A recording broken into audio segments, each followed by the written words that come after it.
Now, normally, during this moment, you might hear a voice saying something similar to, you, stay, here. But weirdly, everything feels a little different this time. Just like last time it felt a little bit different, it feels a little bit more different this time. You guys did not fade into the bleak blackness last time. Instead, you remained awake and aware. And as far as you know, nothing had reset. And in fact, weird things had begun to happen as though everything was sort of taking a deep breath for one final, long, 2-session exhale. You're all still in the starting room. And Pandora, you have dropped out of the ceiling and landed in the chair. You Holy shit. gone, and now you are found again. Thank God, yes. Indeed.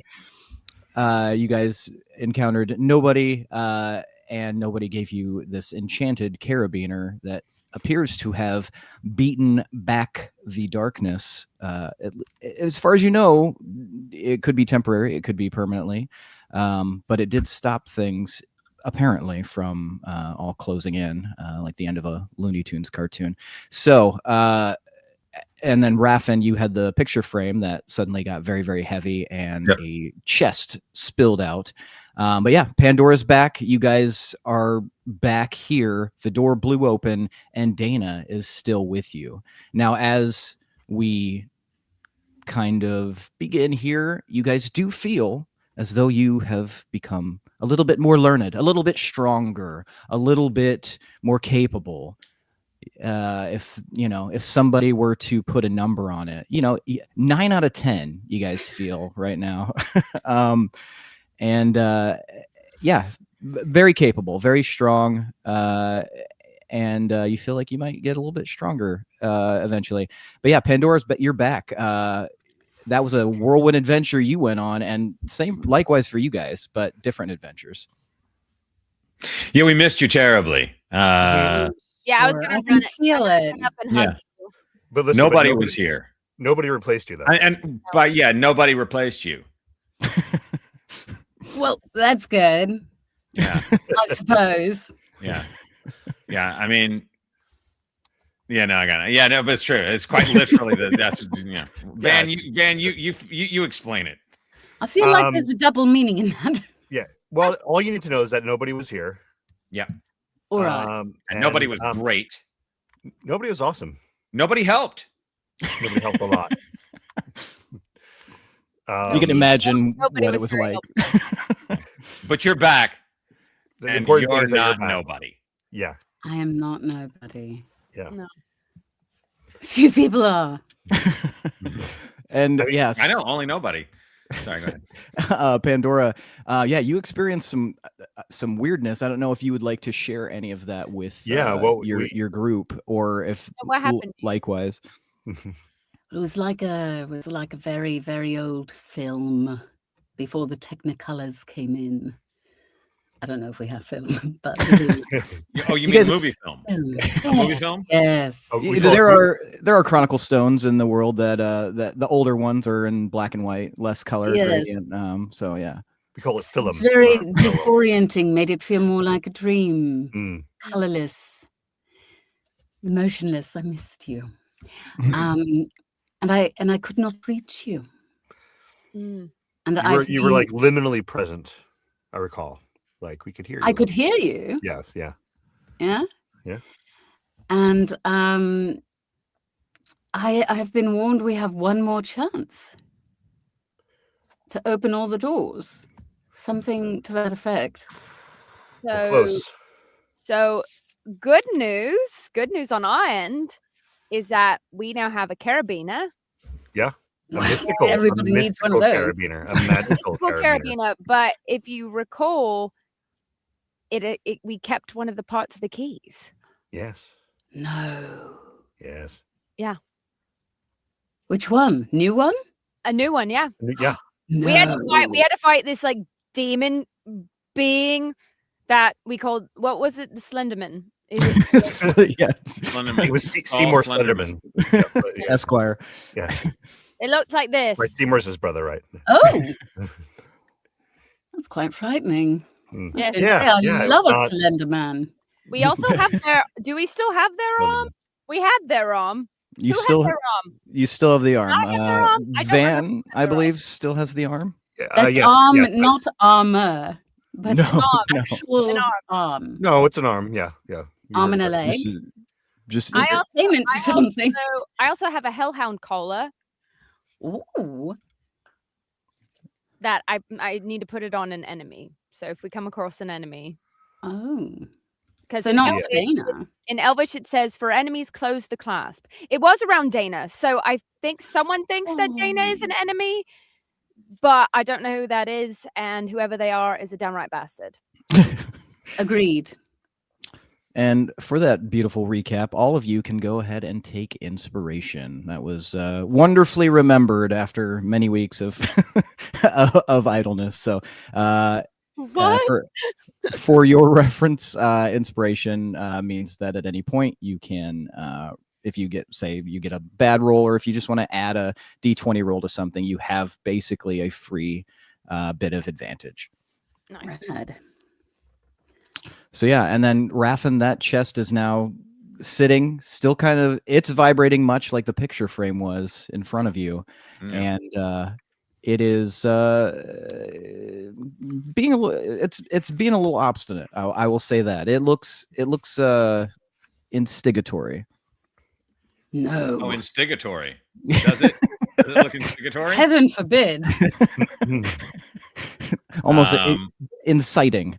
No, I got you. So, well, I'll not stare at something that's instigating me and not engage with it. I am going to see if we can figure out a way to open this up, because I need to know what's happening here. I can't just sit here with a vibrating chest. That feels inappropriate. I mean, so yeah, would you like to open the chest? Yeah, I do. I want to open it up. So how's that going to go for me? Well, honestly, you don't see any locks or anything on this chest. It's as you're looking at it, it's definitely like classic architecturally constructed as a, like a archetype treasure chest. Big dome top, about 5 feet wide, 3 feet deep, 4 feet tall. Pretty big. But there's no lock, but there is a little latch. Just seems pretty easy. You could just pop that thing open. Okay.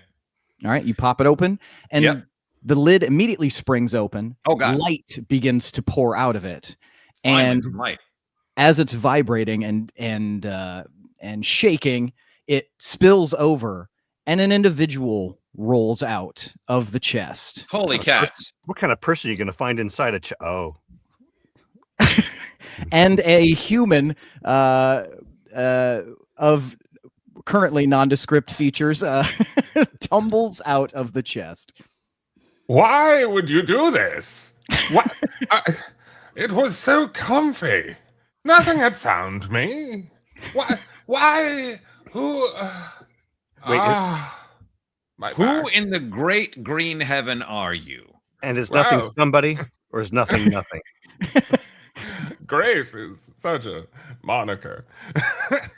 So, well, Fantas de Verve. Pronounced with like a U, but like it's like E. De Verve. It's just still lying on the ground, just take out like a cigar and just like light it and be like, so who are you? And then for their benefit, Fantas, can you give them just a brief description of what you look like so they can see who's smoking a cigar on the floor? So extraordinarily regal, just fabulous looking, but at one point in his life, now disheveled and awful. So the once kept hair is now like, sprayed out all like greasy, like, what looked like really nice refined robes are now just like tattered around him. and like a great jacket that almost like that a pirate captain would wear, draped over the shoulders, is somehow like splayed over his body, and he looks nonplussed by the whole thing, and it's like, hello. Another Wednesday rolling out of a chest. Better than a Tuesday. On a Tuesday. Exactly. You roll out of on a Tuesday. Well, see you next Tuesday. You tell me. So yeah, would you guys? Like that, he asked who you all are. Would you like to introduce yourselves, or are you gonna play it a little closer to the vest on this one? I like the cut of this fella's jib. Instantly. Figured you would. Instantly a kindred spirit. Ah, Fantas. Yes, Raffin, how are you? How are you? Look at you. Look at not you. a bit of riff-raff with that Raffin. Oh, you so-and-so. You're fantastical, I tell you. Great to see you. I love this. Cigar? He's gonna get a physical cigar. I know it. Yeah. So, Oh. this is quaint. Yes, There it is. And Fantas, you are in. So for you, this is a little bit different than what you may or may not have experienced so far.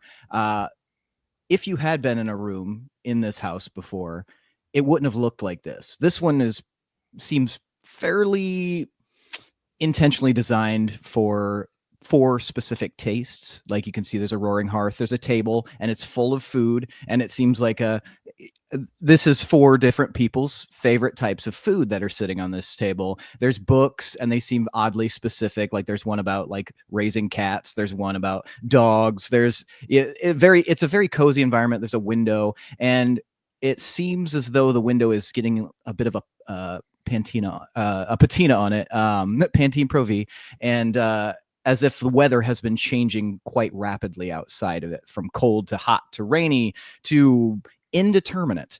But yeah, this is you would get the sense that this is sort of a lair for them. Villains.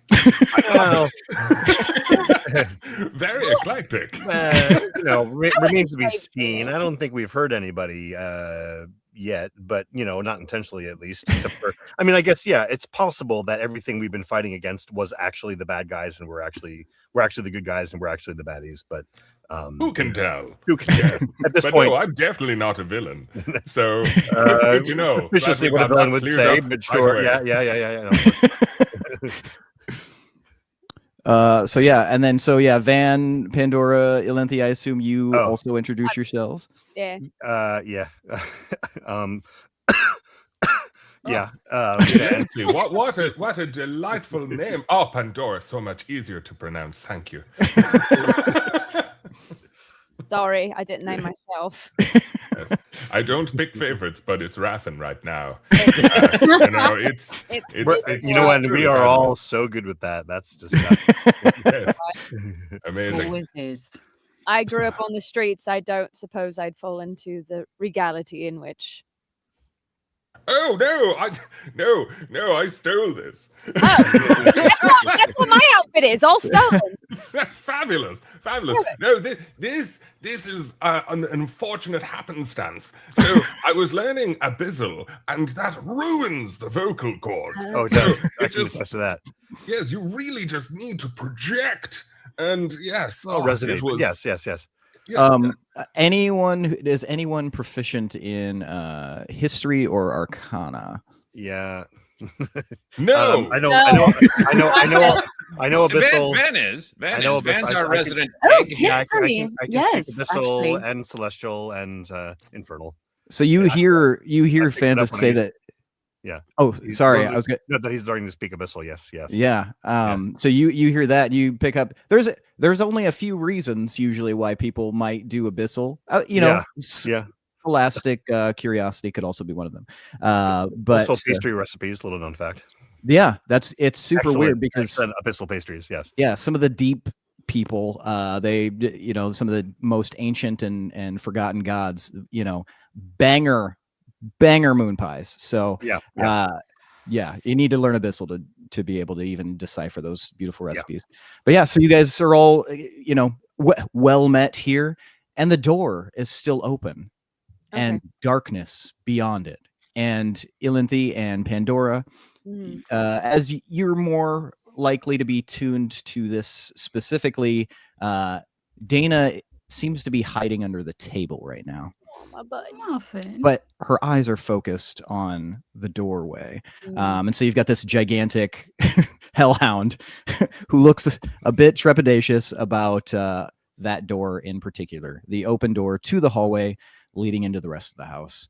And Fantas, you tell me, have you had any experiences so far in this house, or is this new to you? Well, I believe that it's new. The chest, I was convinced for quite a time it was a mimic and I was fighting, and it turns out it was not. But yes, it felt like, let me out, and it wouldn't. But no, I don't much explore. I do have a homebrew kit in one of the corridors. So, it's better and better he Did you know that the innards of some of these fantastical monsters can be used to distill?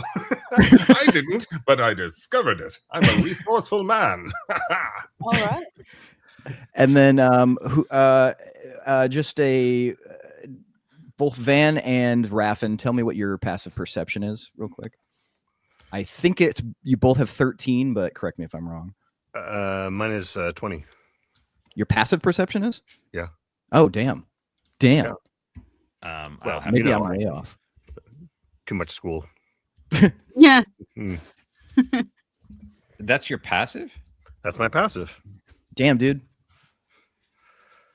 Toss.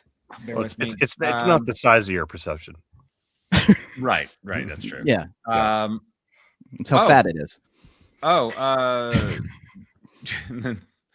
Fucking weirdos.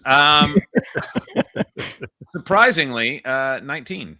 19. Okay, I don't know what I was thinking with the 13. You guys are much better than I thought, I guess. Okay, so both of you guys notice the other thing that came. Now that things have kind of settled, the other things that spilled out of the chest. Van, you notice a glint in the back. So technically not fully spilled out. There's something glimmering in there. While Raffin, you notice immediately there's these small marbles. They look like marbles anyway. Yeah. They're tiny little orbs, and they all shimmer with a different color. There's 10 of them if you were to count them, and they just kind of spilled out on the floor, kind of rolling along a little bit, but not too far. None of them rolled into the hallway or anything. Yep. And they seem to have some sort of magical nature to them, but you're not 100% positive. And then Van, that glint, if you were to get closer and investigate, as you move closer, what you see is a glove. It looks like a thick leather glove that has a weird little sheen to it. It's brown leather. It looks like it looks. Yeah. It looks like it would fit someone larger rather than smaller for someone with big hands. But yeah, other than that, weird. When you say glint, is it tacky? Yeah, it's got a bit of a tackiness to it. Okay, I'm gonna handle this carefully.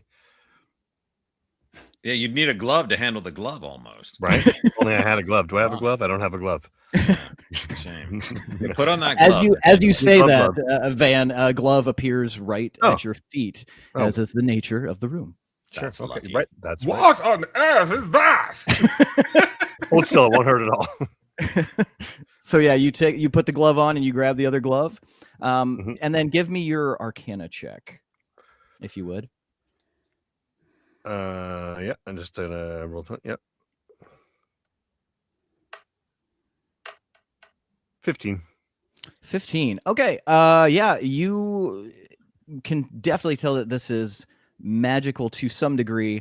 And as you're, examining it, looking for what the telltale signs of magical armament and things like that would be, you kind of flip the inside of the wrist section of the glove. I don't know the parts of a glove. I'm sorry, guys. That section. Yes. The stem of the shaft of the glove, and you flip it slightly, and you see that there is a little emblazoned runic symbol inside of it. I will allow you to do one more additional Arcana check.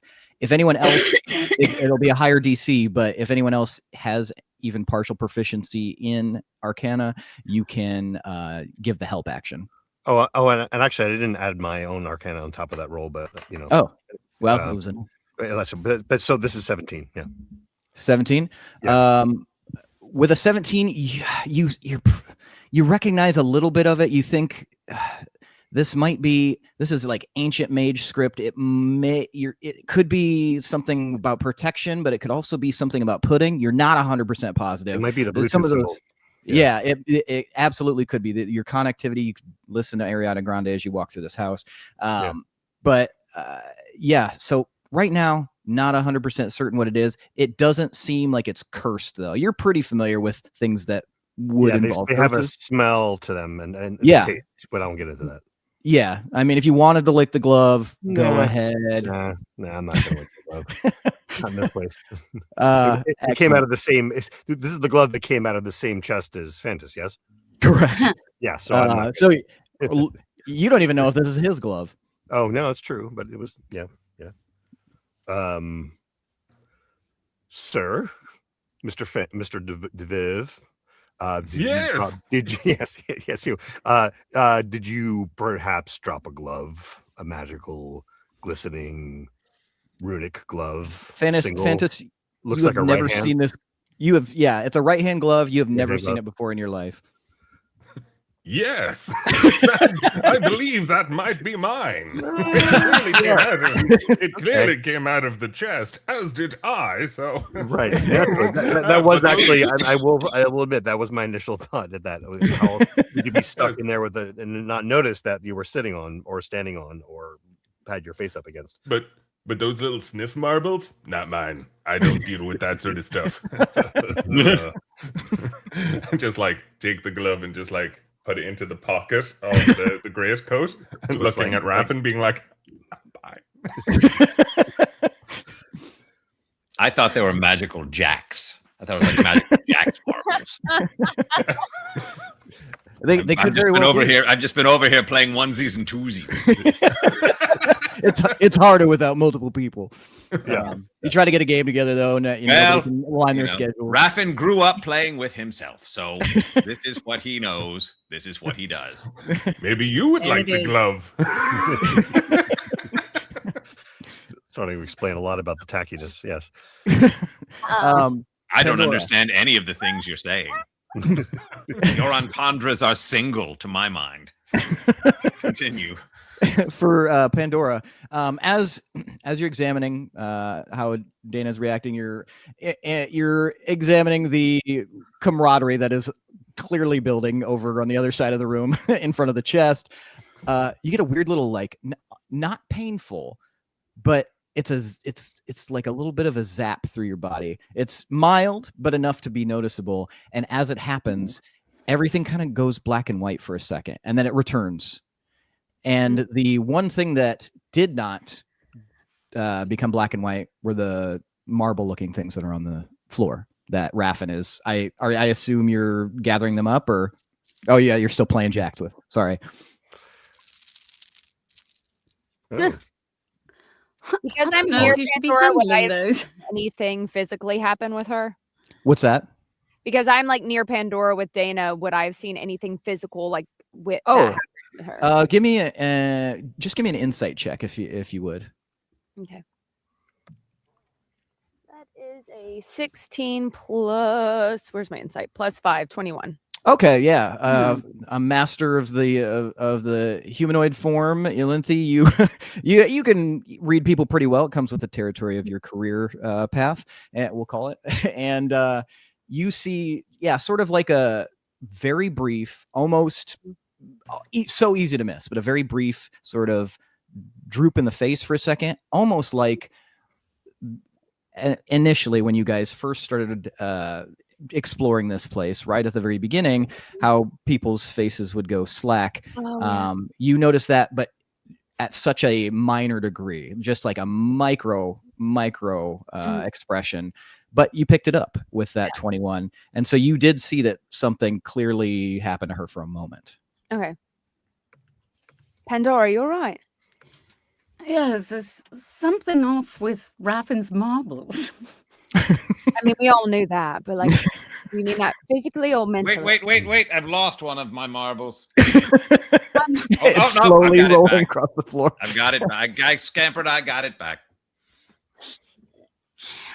Just had a little bit of a shift, and they were glowing.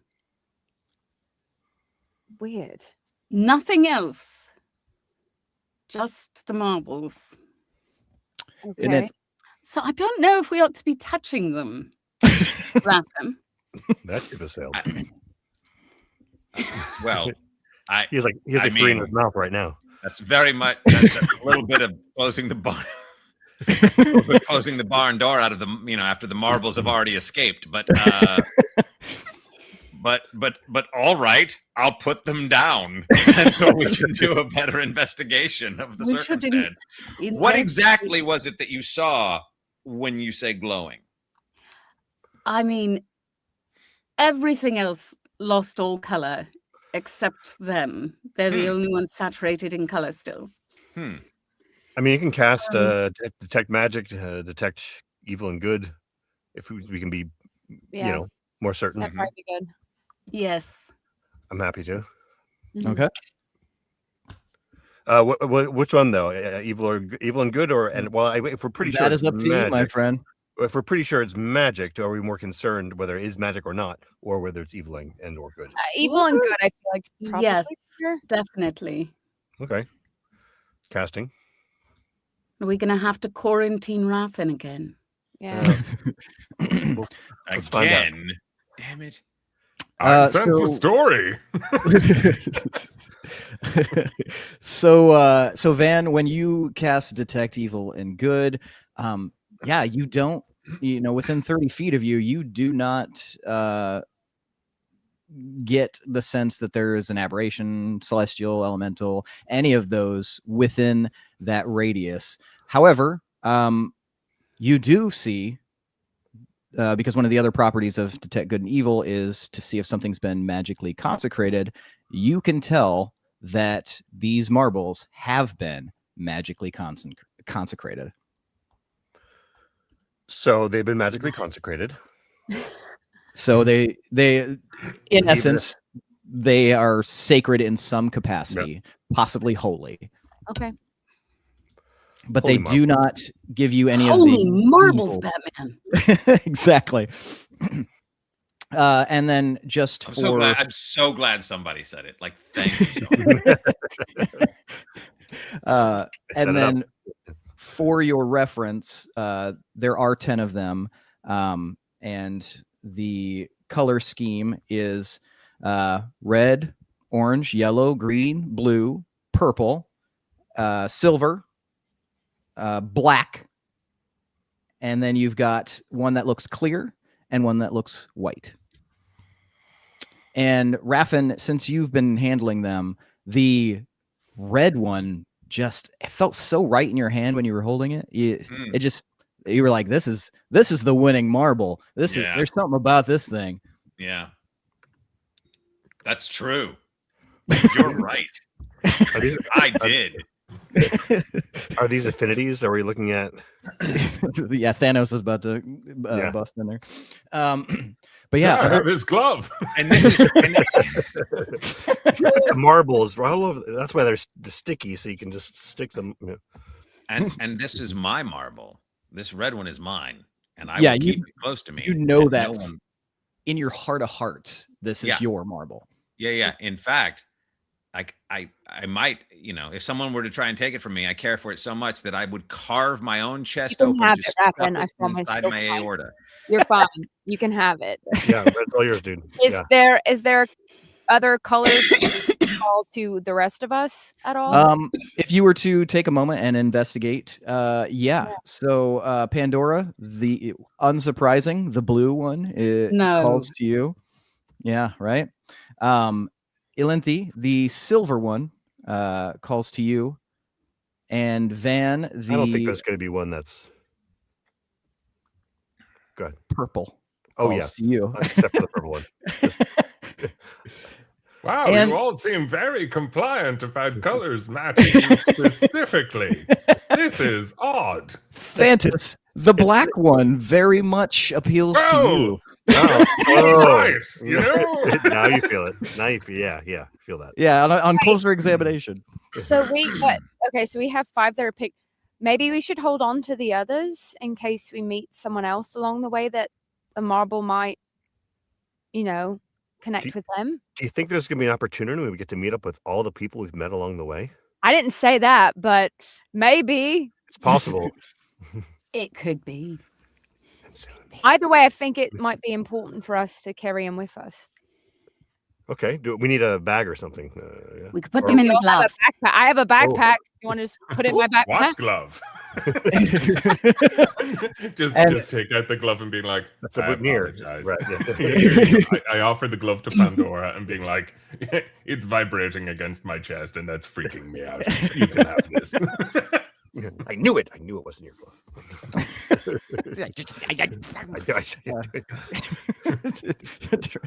Turn to Jerry Lewis. Yes, so you guys divvy up the ones that most appeal to you, and then you collect the ones that don't appeal to you, and you put them in Ilinthi's bag? Yeah. Okay. Is that good? All right. And the moment they settle in the bag, the door to the room slams shut again. Oh, shit. And you can hear pounding on the other side. They're coming for our marbles. Okay. None of you are reacting the way you should be. It's been an indeterminately long day. Yeah.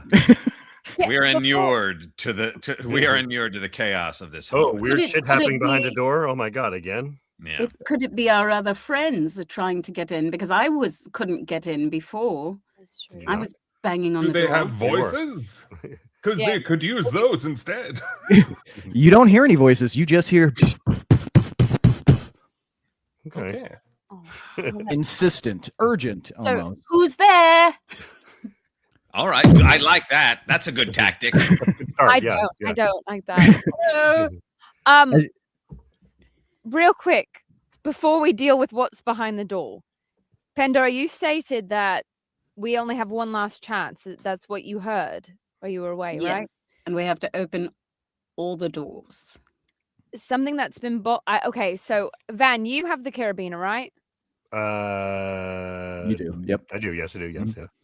And you have one of the pieces. Is there a way for us to look at the piece of the key that we have and determine from that how many pieces you know what I mean? Like you're looking at a piece of a key and you're like, oh, it looks like there's 5 other missing pieces or 2 other missing pieces. Yeah, go ahead and give me an investigation check on that.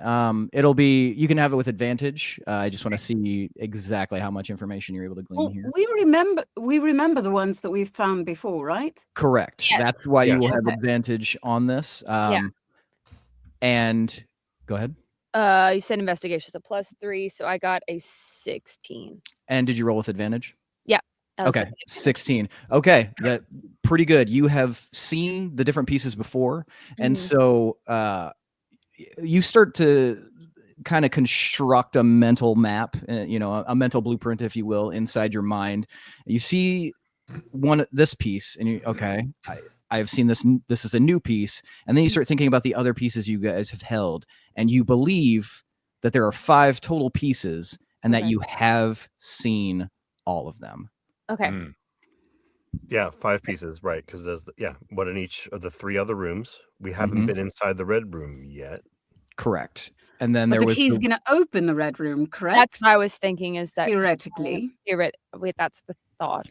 Possible. Yes. Worth investigating. Yeah. Yeah, and then there was the one in each of the rooms, and then there was the one that you guys discovered in when you had the plant monster and when you broke the wall. Yeah.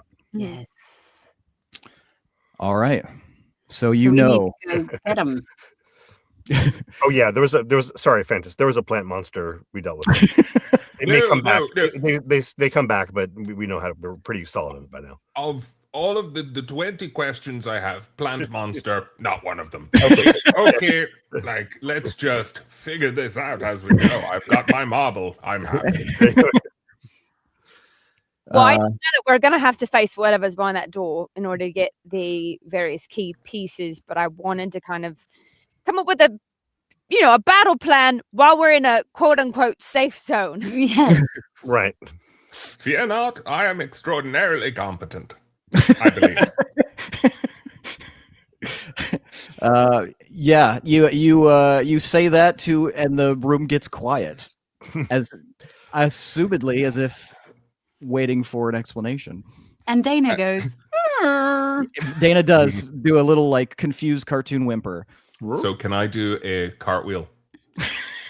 You absolutely can do a cartwheel, but please give me an acrobatics check while you do it. 18 plus 6, 24. This might be the greatest cartwheel anyone's ever seen in their whole fucking life. This is like competence. You watch this man do this beautiful cartwheel with just a tasty little flourish on the end of it and stand up. I mean, if he's I'll admit I did not see that coming. Not many do, especially the enemy. God, he's glorious. God, I agree. So yeah, he just demonstrated his dexterity. Competent dexterity. All right. Yeah, if that's any indication of how good he is at other things, I mean, you guys might be set. Yep. I can do one thing. Do we want to bring Atlantis into the knowledge of where we know the pieces of the key are, so we can kind of figure out a strategy of how we're going to obtain all the keys? Kind of attack, but yeah. Again, while we're in a quote unquote safe zone, before we have to go through that pounding sound, do we want? Yeah. I think because we're pretty on top of everything. We have the sensor for the steps. We know how to deal with the water now. I think we could retrieve all of them, and then we have to see if it reaches the red door. But in order to get to the red door, we have to go through that door. Yep, exactly. Right. So which of the key pieces do we want to start with?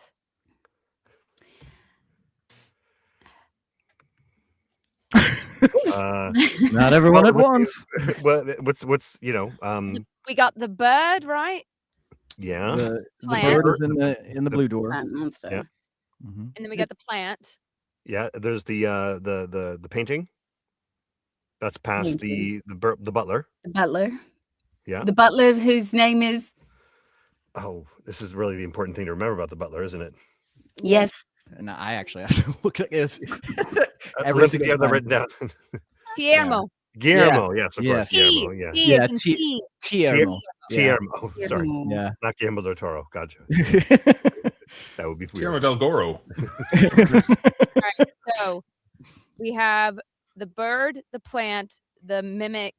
We have the one from the demon, Slenderman, Sylvester Slenderman, and then the dining hall.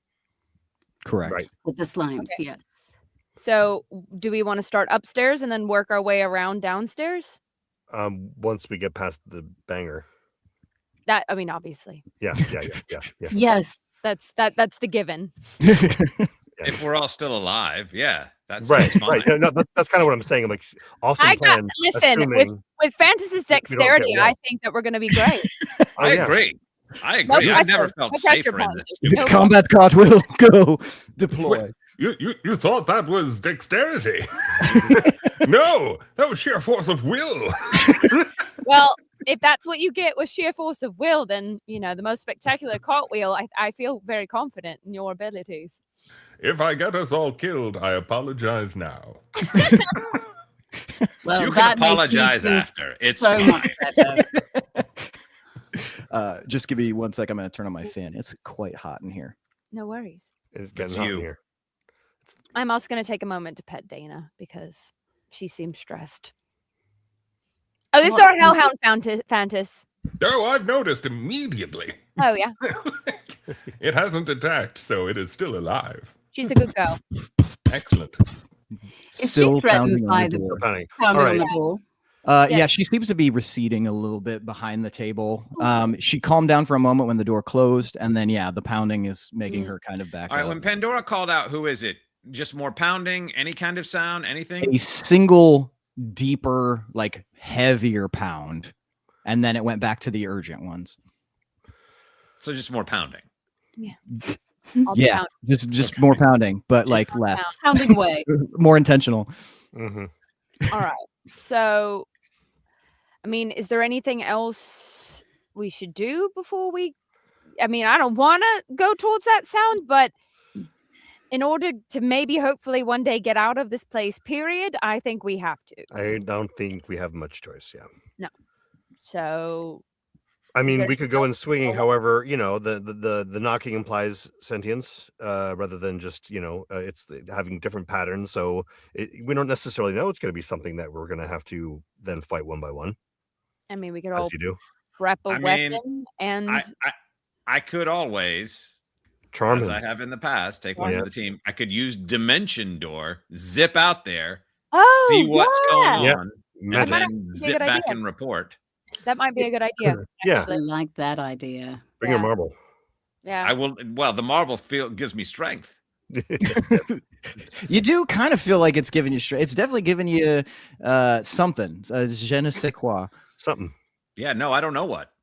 Yeah. C'est la vie.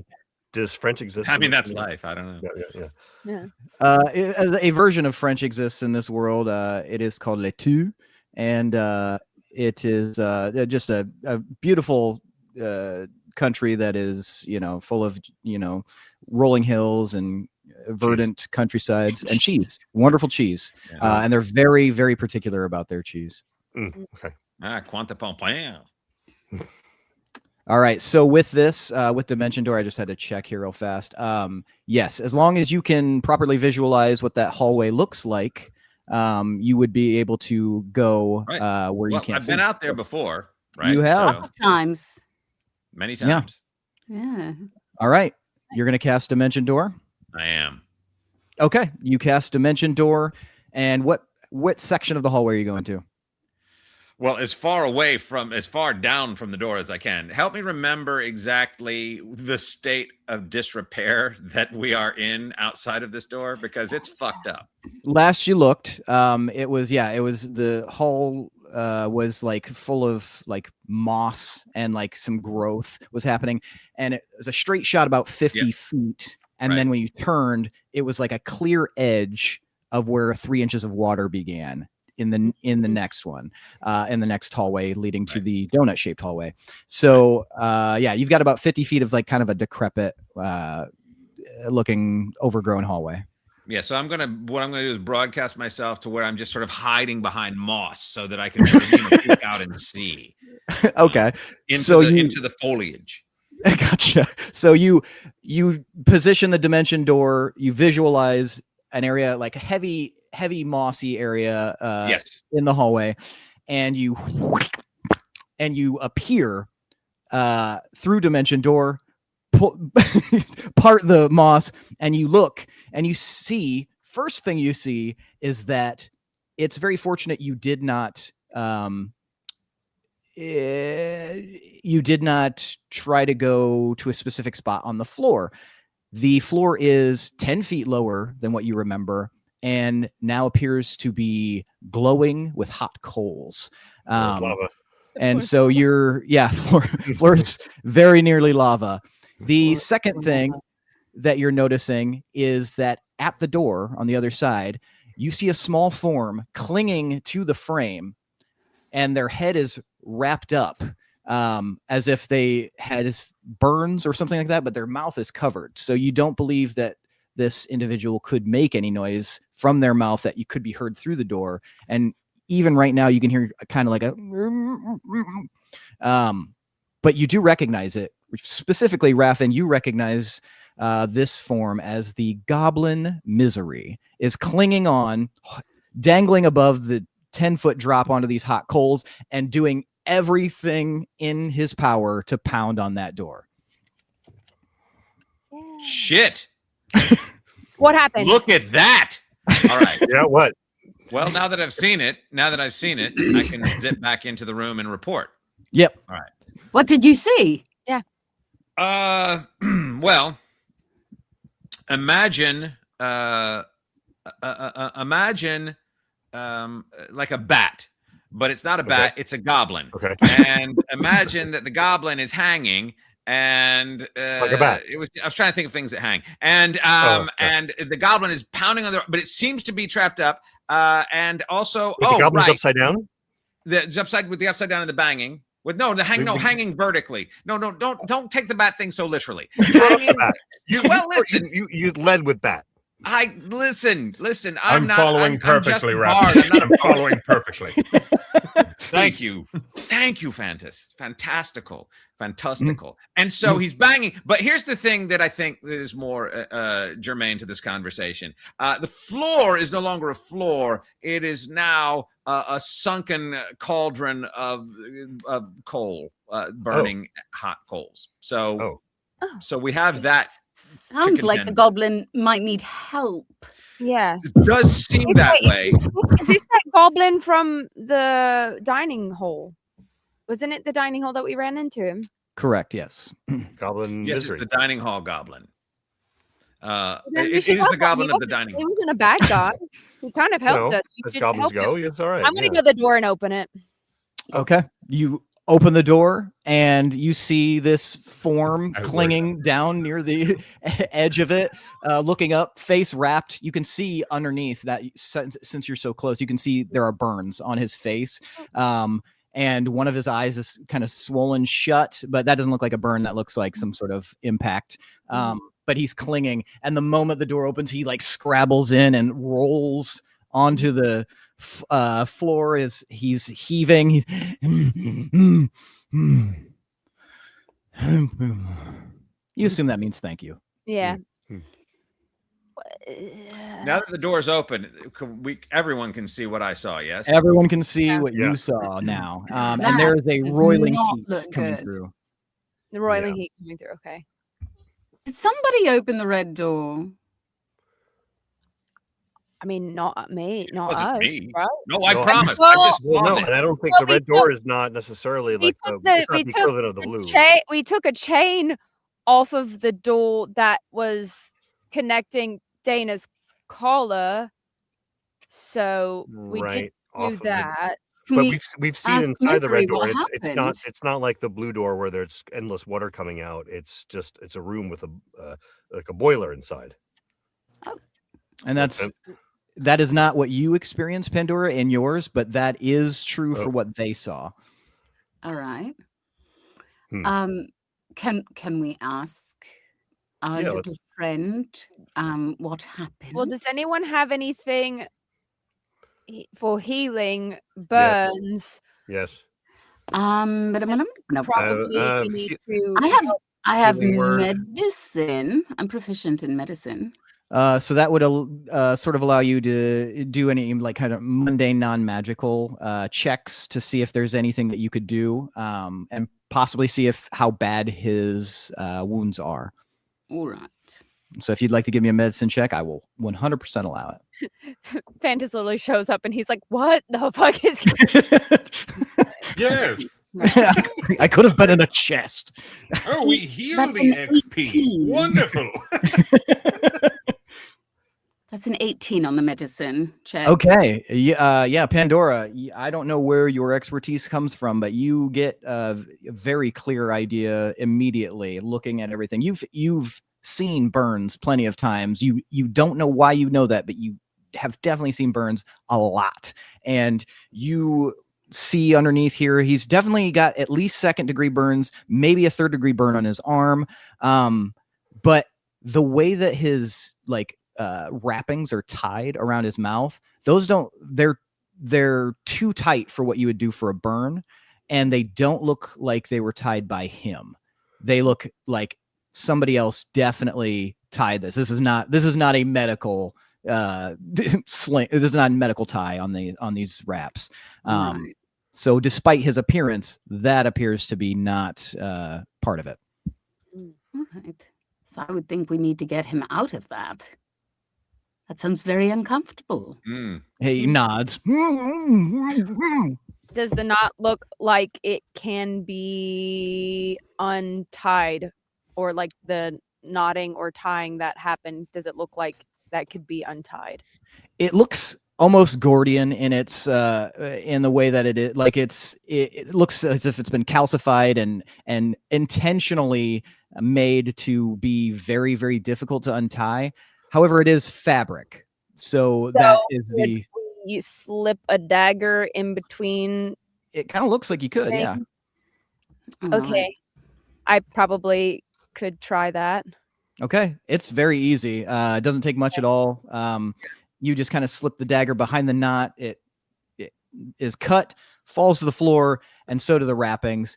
And Misery, clearly not burned anywhere on his face, like the upper lip, lower jaw section, but his cheeks and stuff are. He's just like, oh, thank you so much. I don't know, something grabbed me as I was walking by the red door. I was hiding for so long, and something grabbed me and tied me up, and then kicked me into that hallway. And it was a good thing I had my hands available to me. I was just scrabbling, and I was able to avoid some of the coals, but. Oh, you guys see out there? It's hot. Yeah, I saw. Yeah. Well, Looked rough. Anyway, I was just planning on coming here because I wanted to tell you guys that some of the doors are already open. They've been closed for most of the time. Some of them are open. It's spooky. It's freaking me out. And as long as I've been here, that's never happened. Okay. which doors do you Well, recall? Not the blue door. The Sure. blue door is not open. I wish it had been open. Oh God, that would have made this so much easier. Those coals would have been no problem. But the green door is open and the gray door are open. And there's a lot of sounds coming out of there that are really creepy, and I don't like it. Also, the stairs appear to be haunted or something. I don't know what's going on there. But the rest, needless to say, a lot of funky shit's happening, and I don't like it one bit. Sorry, I'll calm down in a second. I almost fell. Soda? Yes. Would you like water? And I then- hand my water skin. Oh, or okay. the house can give it to him. Whatever. No, you can absolutely choose to do the water skin. The water still appears like a glass of water, but Yeah. you hand him the water skin, and he kind of debates, and he takes the water skin and. Oh God. Okay, that's so much better. I lost a lot of moisture. Anyway, how are you guys? Same. Yes. Is there you Same guys? as usual. Yeah, something's going on. Everything is getting really weird. And I feel like things are coming to a head. That's agree. I don't know why I feel this way. Something inside me, a voice keeps saying like, things are coming to a head. It's misery. Your misery's almost over. That sort of thing. Like exactly literally that. That's the voice with your head and saying those Yeah, words. it's sort of like, I don't have an internal monologue, but if I did, it would be kind of That's like the that. It's gist more of it. like Got it. shapes and colors and scenes. More associative than. Tell me more about that. Yeah, it's intuitive, really. Mm-hmm. Anyway, we don't have time for this. Anyway, I don't yeah, think. sorry. Yeah, saying, yeah. How did you get here through all of that? I dug, and he holds his fingers up, and they're like bloody, and like some of his flesh is split. Some of his nails are gone. I dug my way across the wall, and then climbed up, and then I thought maybe I just opened the door. It did not open, so I had Okay, power. I'm gonna get a cast healing word on this guy because I can't stand Oh. to look at his bloody fingers. Yeah. Excellent. 2d. Let's see. 2d4 plus 2 hit points. Okay. Excellent. Yeah, he looks a little bit better after you cast healing word on him, and he kind because like even 1 hit point is going to make him look markedly better. How much was the total? 7. Oh, then yeah, he looks halfway there at least. Which yes, whoa. But which would imply to you that he probably doesn't have a lot of hit points. But yeah, he seems a lot better, and now that he's kind of got his bearings. Okay, so guys, it feels like you guys are onto something way more than me. I've just been hiding primarily, like most of the time. I remember encountering you, and there was like a minotaur or something, and then I don't remember what happened after that. Plant monster, I think, and then things were gone. I think I got scared and I ran, but I can't really remember. This place has a way of kind of like messing with your head a lot. So, it could be anything. I could have just got distracted or I could have fallen asleep. I don't know. But anyway, it seems like you guys kind of know what's going on way more than I do. So if you guys do, maybe we should get going somewhere. We should get going. The only thing is you did a great job crawling. The entire floor, the entire donut is sunken and near lava. No, just the hallway outside your door for about 50 feet. And that's what Raffin noticed too. That the water was still to the right. I forgot to mention that. To the right, it was still 3 inches of water, but dropped 10 feet. Hot coals. So we're trapped ish. Well. No, not all of us. Misery. You unless you can cartwheel. You said you created like almost handholds or dug sections of I just stuck my fingers into it and into the wood and scrabbled my way across. I don't know if I would recommend that for everybody, but if you got particularly strong grip or sharp fingernails like I got, goblins, by our nature, we're better, equipped to climb in a pinch. So I don't know if the rest of you are. Yeah, I'm trying to think. My brain is trying to think above table about if there are like indents now to where like someone who has a particularly high acrobatics score could maybe climb. Yeah, give me a perception check from where you are through the doorway. Okay. That was an 8.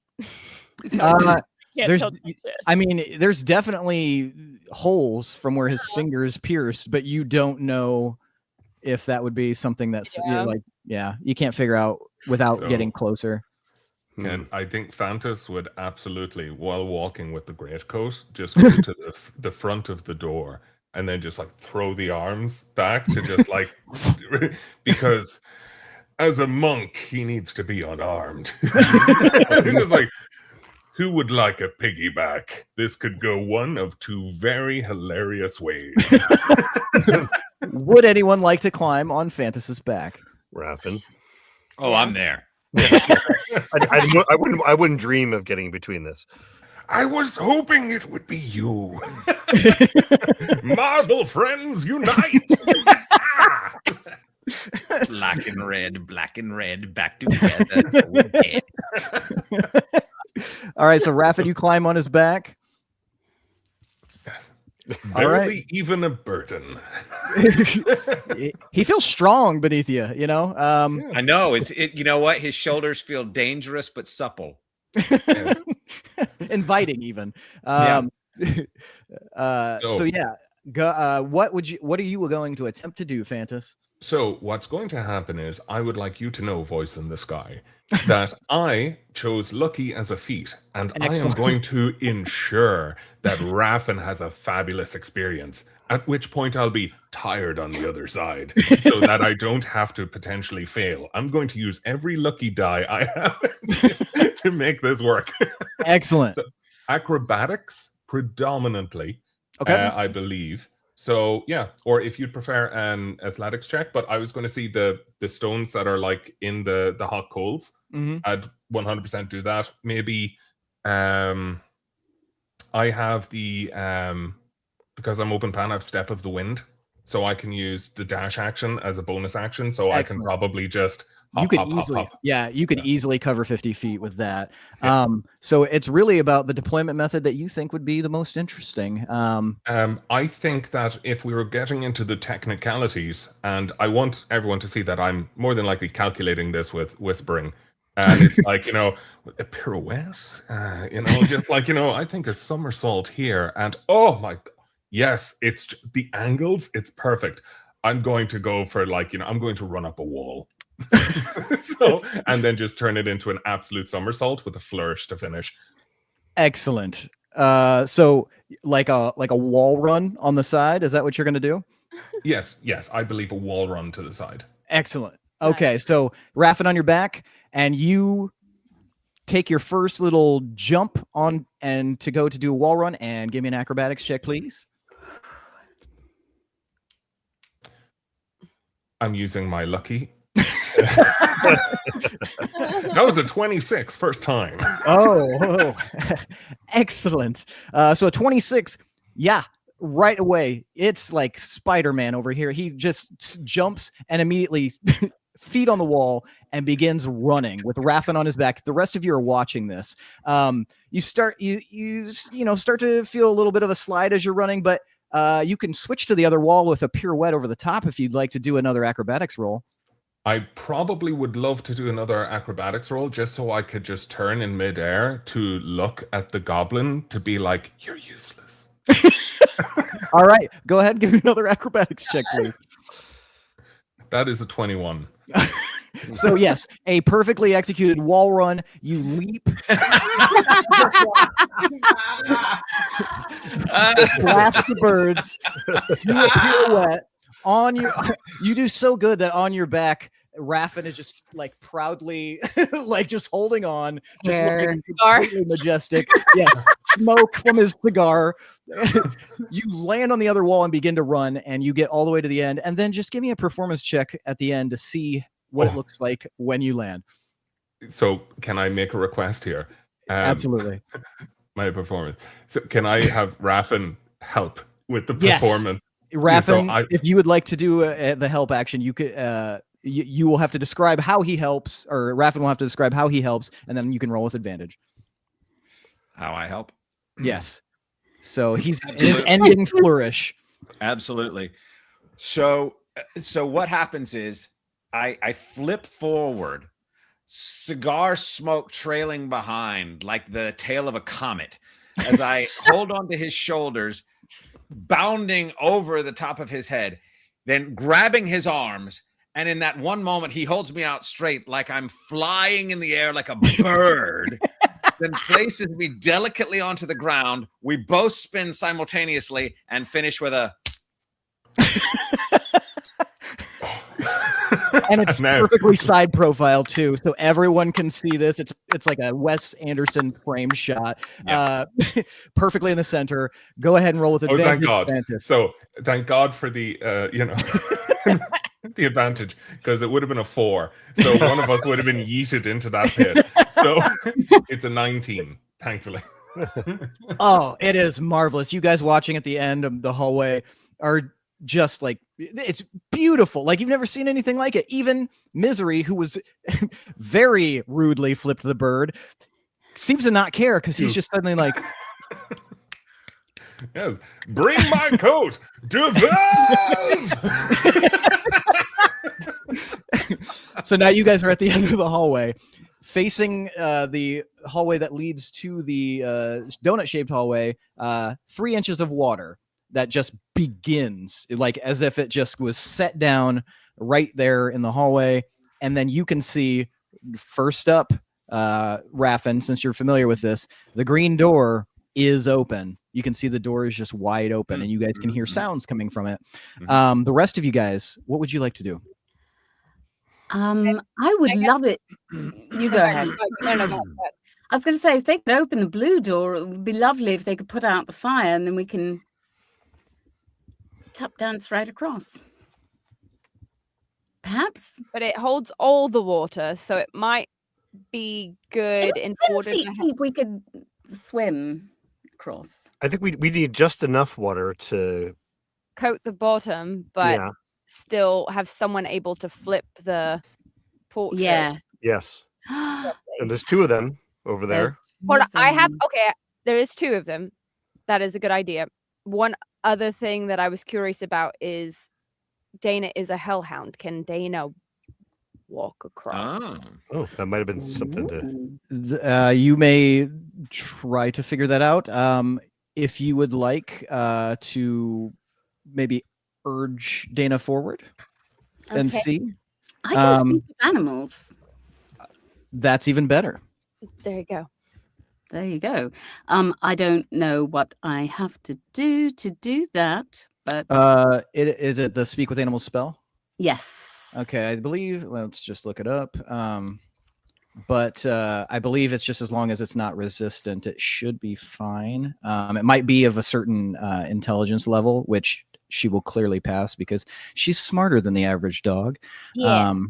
She's a smarty pants dog. And let's see here.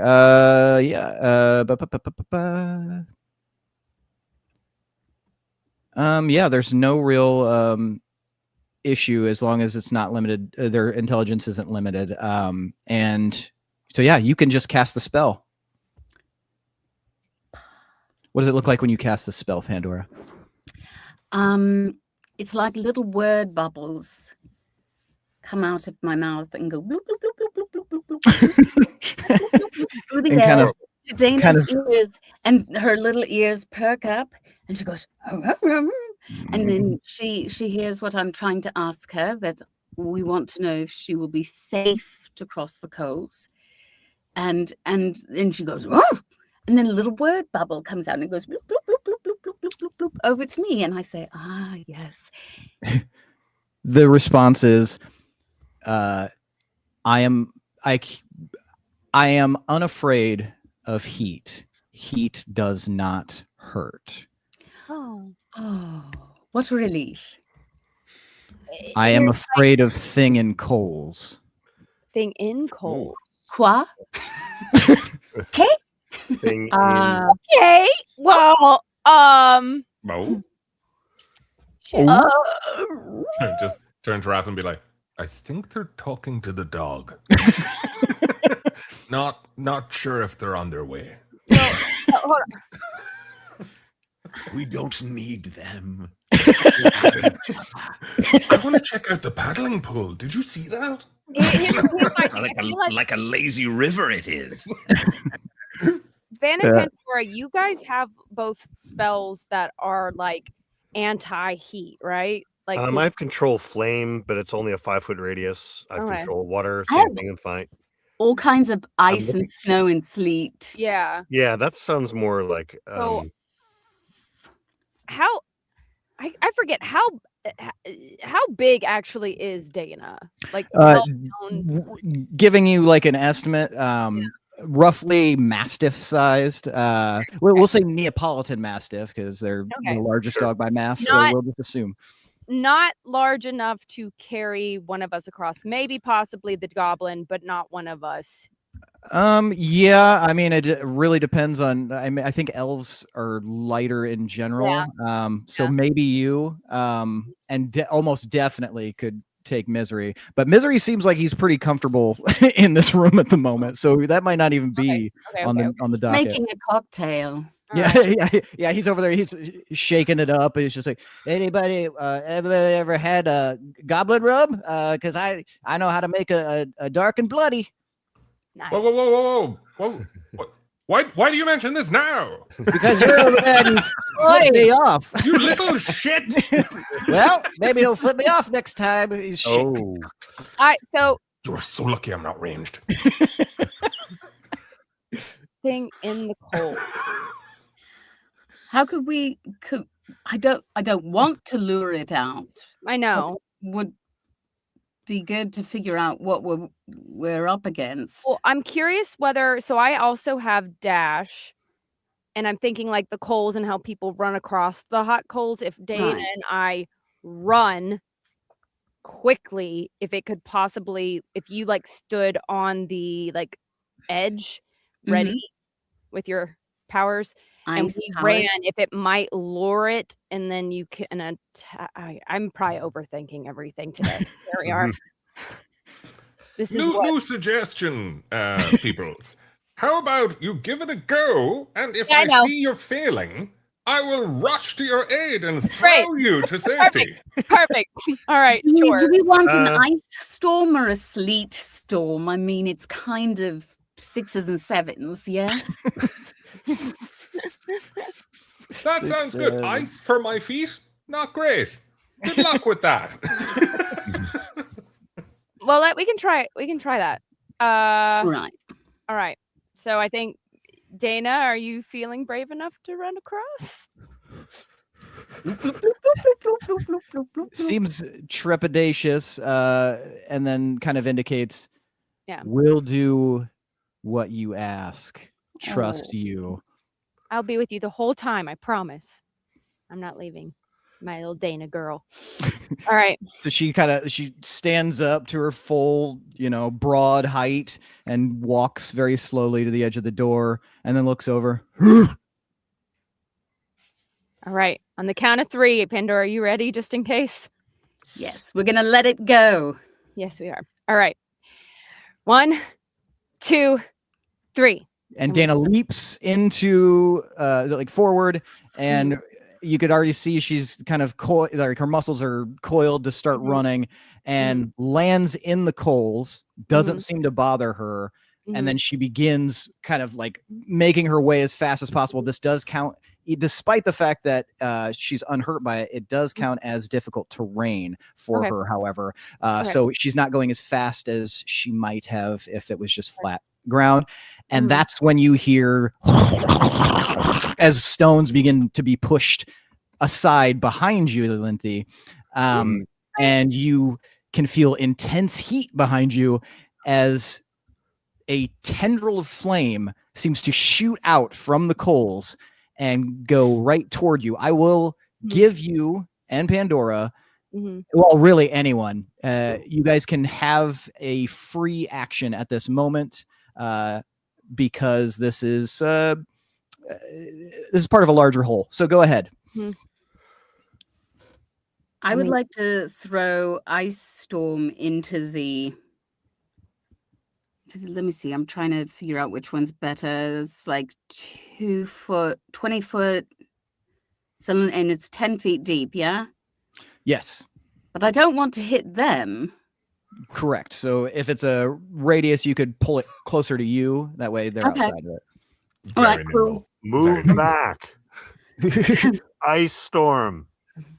Hurry. Goblin drink. Get that way. So I'm gonna cast Ice Storm. Yes. Okay. You cast Ice Storm at the spot that's where the tendril's coming from? Yes. Okay. You cast Ice Storm. Go ahead and what is it? Is it a spell attack? It is a spell attack. All right. And okay, so does a 15 save against your DC? What's your spell attack number? Spell attack number it's 15 dexterity. Is that what I'm looking at? Okay. DC? Yeah.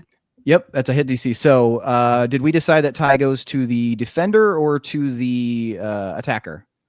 What do you guys want to do? Me. It goes to me. Okay, gotcha. Just so you know, that's as above, so below. So I think it would do the other way around last time out of caution, but hey, why not?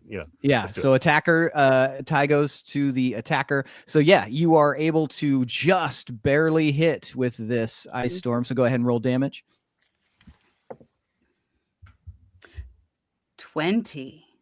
20 damage. Excellent. So 20 ice damage, which will be increased here. So yeah, you cast this sparkling, ice storm right down in this one specific point, just as this tendril is reaching out for Ilinthi, and it's you watch.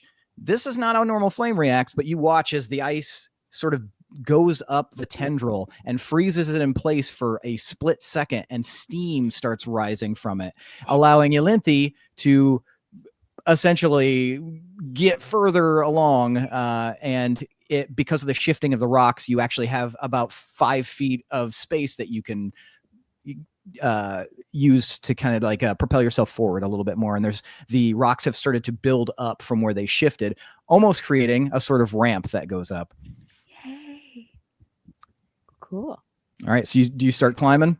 Yeah. I'm going to do that. I'm still trying to keep pace with Dana. Okay. And then me to yeet her, I would, but I don't think I have that kind of strength. You guys get to the end of the hallway and climb up this ramp, and everything starts shifting behind, and the coals slip back down just as this tendril breaks through the ice, and a much thinner flaming tendril is beneath the ice, as if it has taken quite a bit of damage for what it is. And the coals settle, and you are on the other side with the others. Okay. All right, it's just you and me, Van. Yeah. And me. The goblin holds up like his martini glass. Yes. Cheers. Do you guys want us to deal with the water first to see if that helps, or are you going to try to cross?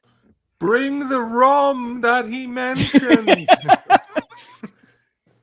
The gin is better. Okay. I was in a chest, not particularly picky.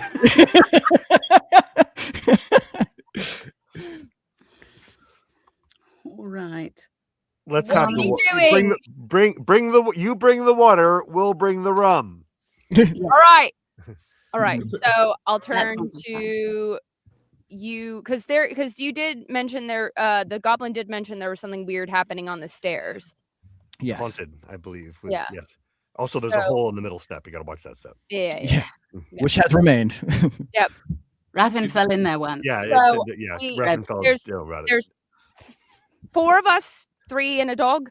So I feel like we're gonna need someone that has strength in order to deal with the door opening and then the flipping of the portrait. Oh, well. I know what to say to Tiermo, so I feel like maybe possibly me and Dana should do the upstairs bit. Okay. So you're going to go upstairs. Raffin and Fantas, or either of you guys want to go to the blue door to open it? Oh, I've come this far with these. I feel a sense of obligation. Let me. Yes, I'll open the door. Was that? I understood it perfectly. Yeah. And Van and Pandora, what are you doing in the meantime while they're going to go do this? Just kind of wait, plan, prepare? I'll have a dark and bloody. I'll have a G&T, you know. Yeah. It starts making these drinks, hobbling over to the table to pour them. It comes warming back. our hands by the coals. Try the pastry. It's excellent. Good luck, guys. We're just gonna be good luck. Bring the sensor. So Ilinthi, you start heading towards the stairs. Raffin, Fantas, you guys start heading towards the blue door, kind of sloshing your way through the water to make your way around. Please.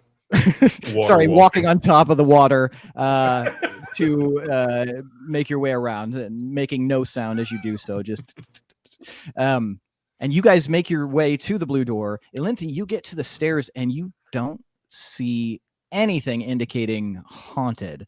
Like it just looks like it did. They might be a little bit more like run down or broken or something, but that you don't see anything. Okay. Well, I'm gonna just take the little stuff out to help with the mimic for the sensor.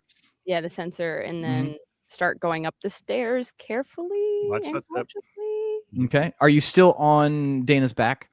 I was never on her back because I didn't know if she could carry me. I thought I was running with her. Oh, I assumed that you were on her back the whole time. Oh, I guess I could be on her back. Sorry, that's on me. I thought you were riding her. Cool. Yeah. Okay, I was riding her. Sure, we'll do that. But I got off after I landed on the opposite end. Are you riding side saddle? Yes, obviously.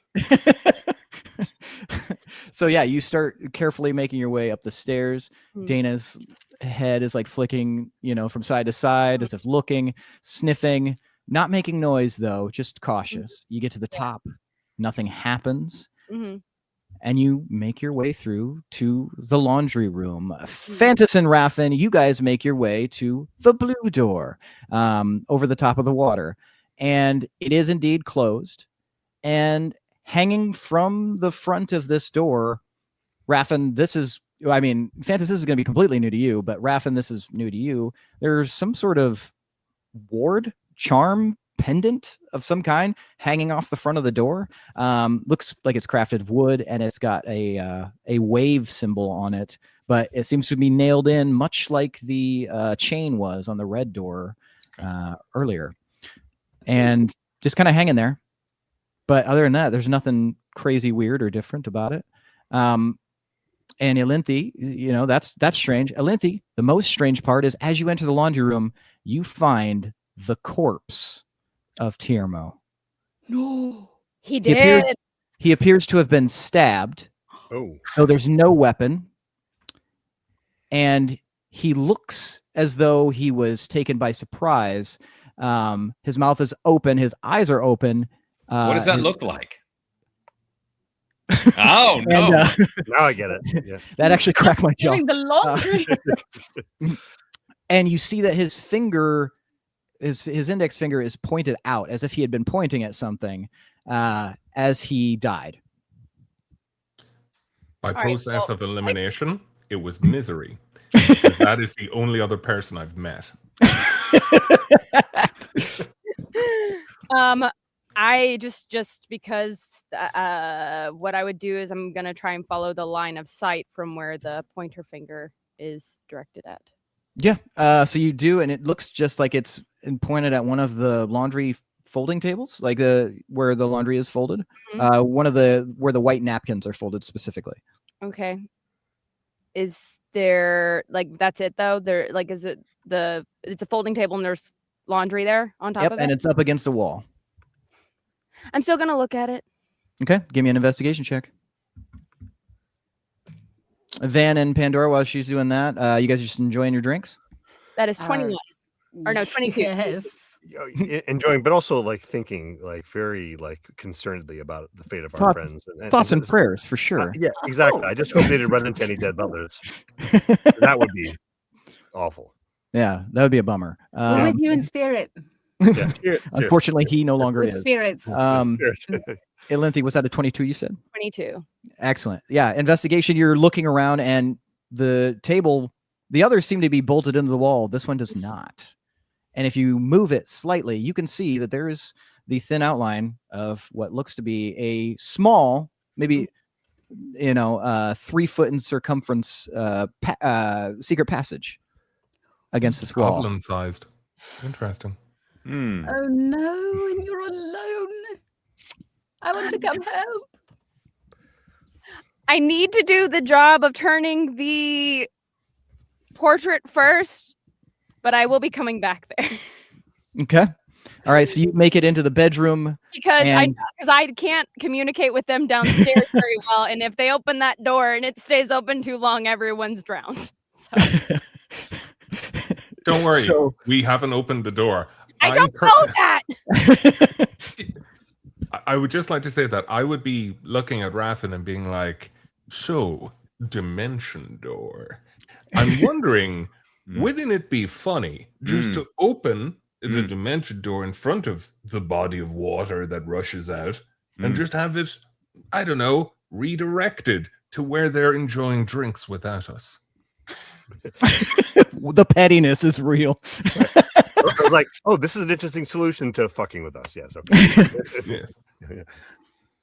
Or you could use the dimension door. Or you have to try to hold. But that it worked that way.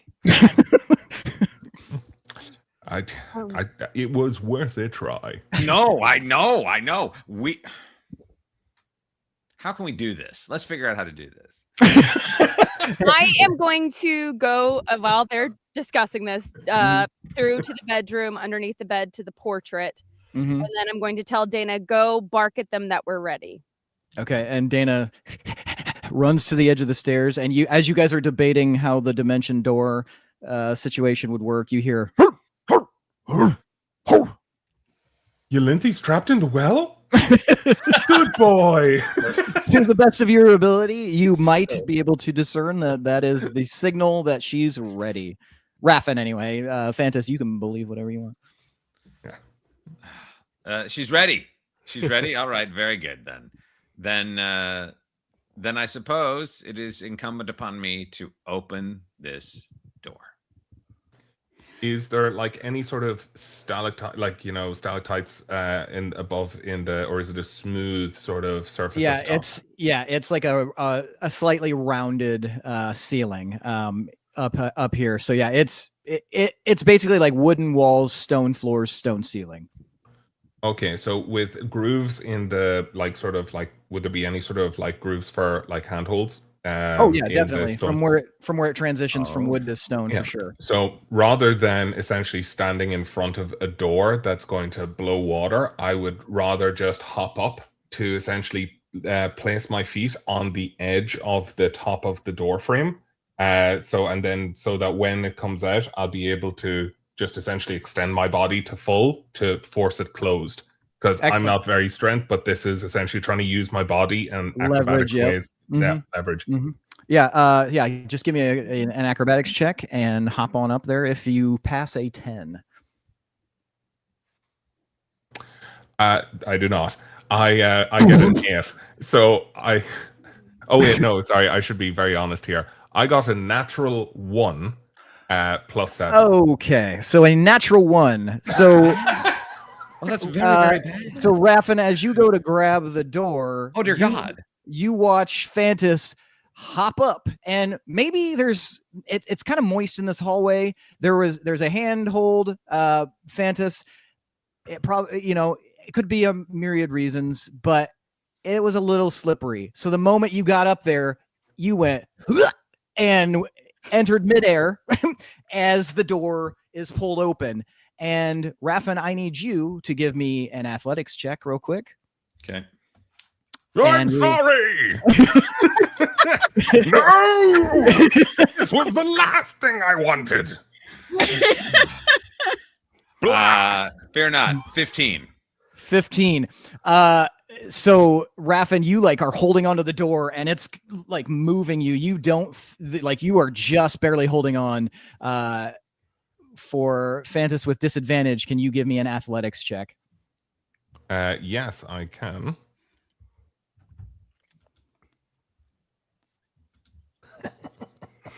18. 18? 15 and 15 plus 3. Thank you, D&D Beyond. My dice would have fucked that. Did you say 15 and 15 plus 3, so 33? No, sorry, it was like disadvantage. So that's for both rolls is 15 and 15. Excellent, excellent. Okay, so despite that, can I help you with this? Because I want you to tell me what happens there. I am full on waterbender while maintaining eye contact with Raffin, just like essentially moving my hands to push the waves aside and be like, not today. As I put my hand over his on the door and be like, together. So this amazing recovery. He slipped from the top, but because this was so good, Raffin, you're not even 100% certain if this wasn't intentional flare.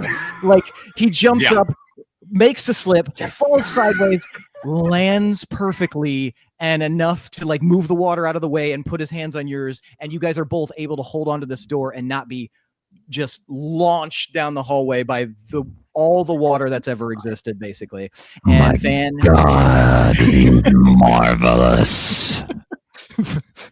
Van and Pandora, you have the door open. I assume you guys watch as a tidal wave of water begins pouring into the hallway, the recessed hallway with the coals, and steam begins to rise, but it's immediately gone because there's such a high volume of water. And noticeably you hear a from underneath the water as whatever was in there apparently has succumbed to the intense pressure of all this water. And we're just like, huh. And yes, seaside. And so Elinthi, Dana sees the water, and smart dog she is, goes, back to you. I immediately, as soon as I hear that, go and you flip it. Water stops. You guys holding onto the door are suddenly just the water just immediately just stops as if it was just turned off with a spigot, and everything is still like drenched, but there was already 3 inches of water there that has not changed in volume or height, and you are looking into this open doorway where Raffin on the other side, you can see a large shape of what seems to be a familiar bird shape. Van and Pandora, the water fortunately fills up about 8 of those 10 feet. So it's about 10 feet below, but it's just chilling there. It's a little cloudy because of all the, the ash and everything. But yeah, you think you see a shape down at the bottom, like deep, at the bottom of the 8 feet. Can't really discern what it is. Got a vague illumination to it, but it's dead. Good deal. I would like to freeze the water and go run, freeze slide all the way across. All right, go ahead and you do Ice Storm again? Yes, please.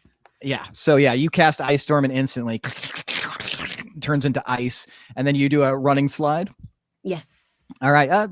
Just for fun, give me an acrobatics check. Okay. Plant face. I can't be the only natural one.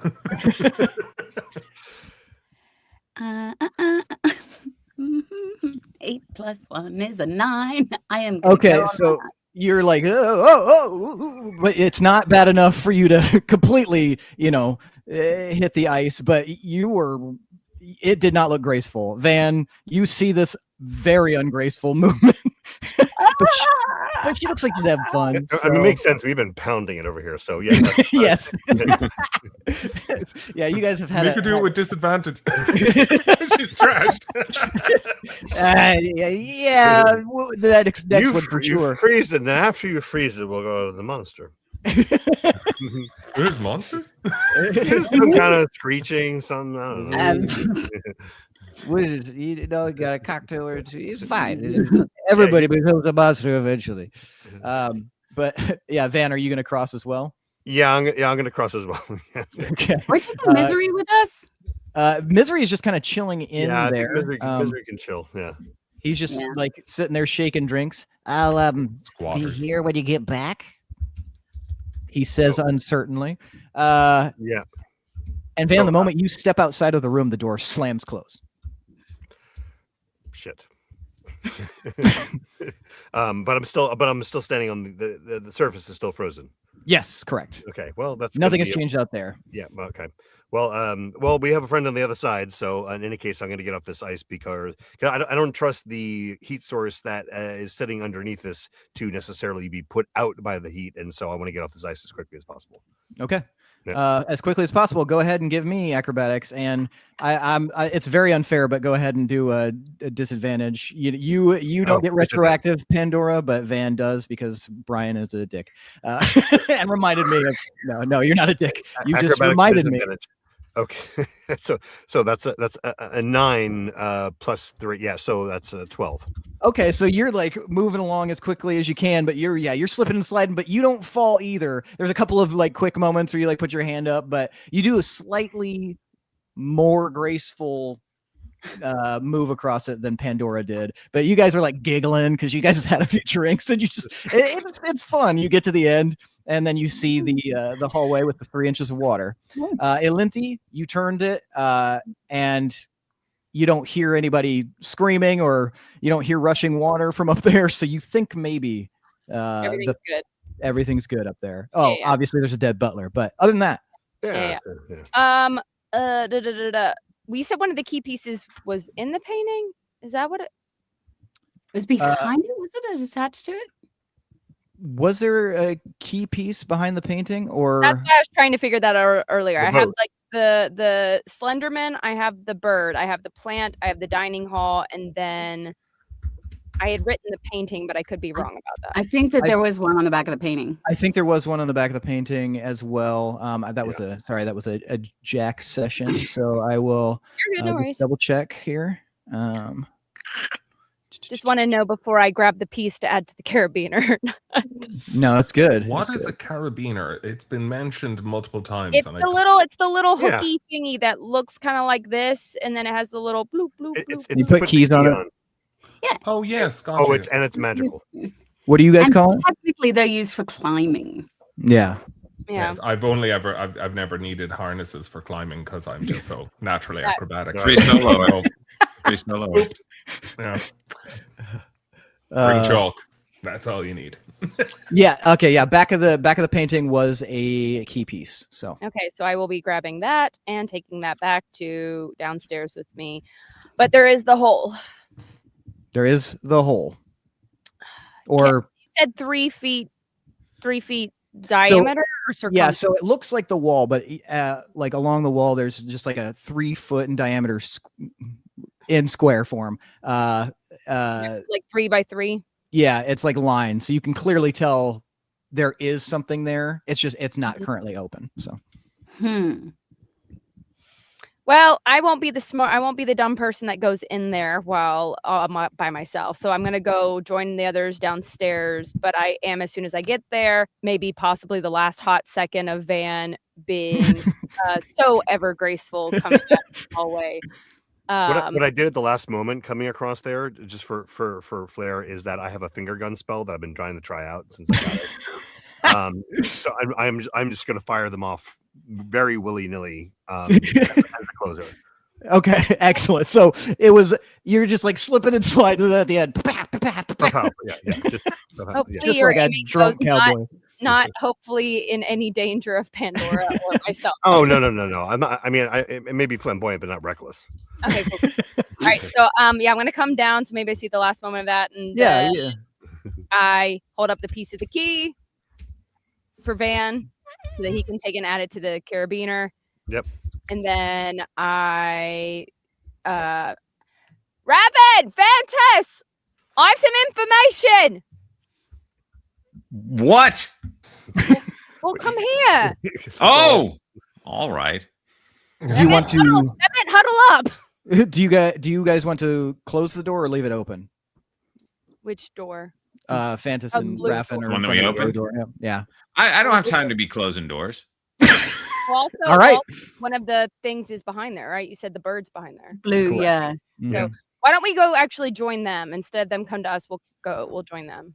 Is this something we have to fight? Yeah. Yeah. Cool. Yeah.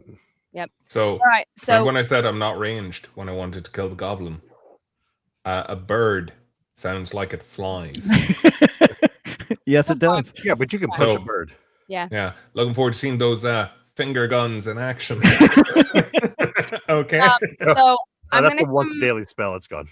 So I'm gonna gather them and go towards the other two, and I'm gonna tell them about Tiermo being dead. Oh yeah. Getting a second piece of the key that I gave to Van, so now we have 2 of the 5 pieces.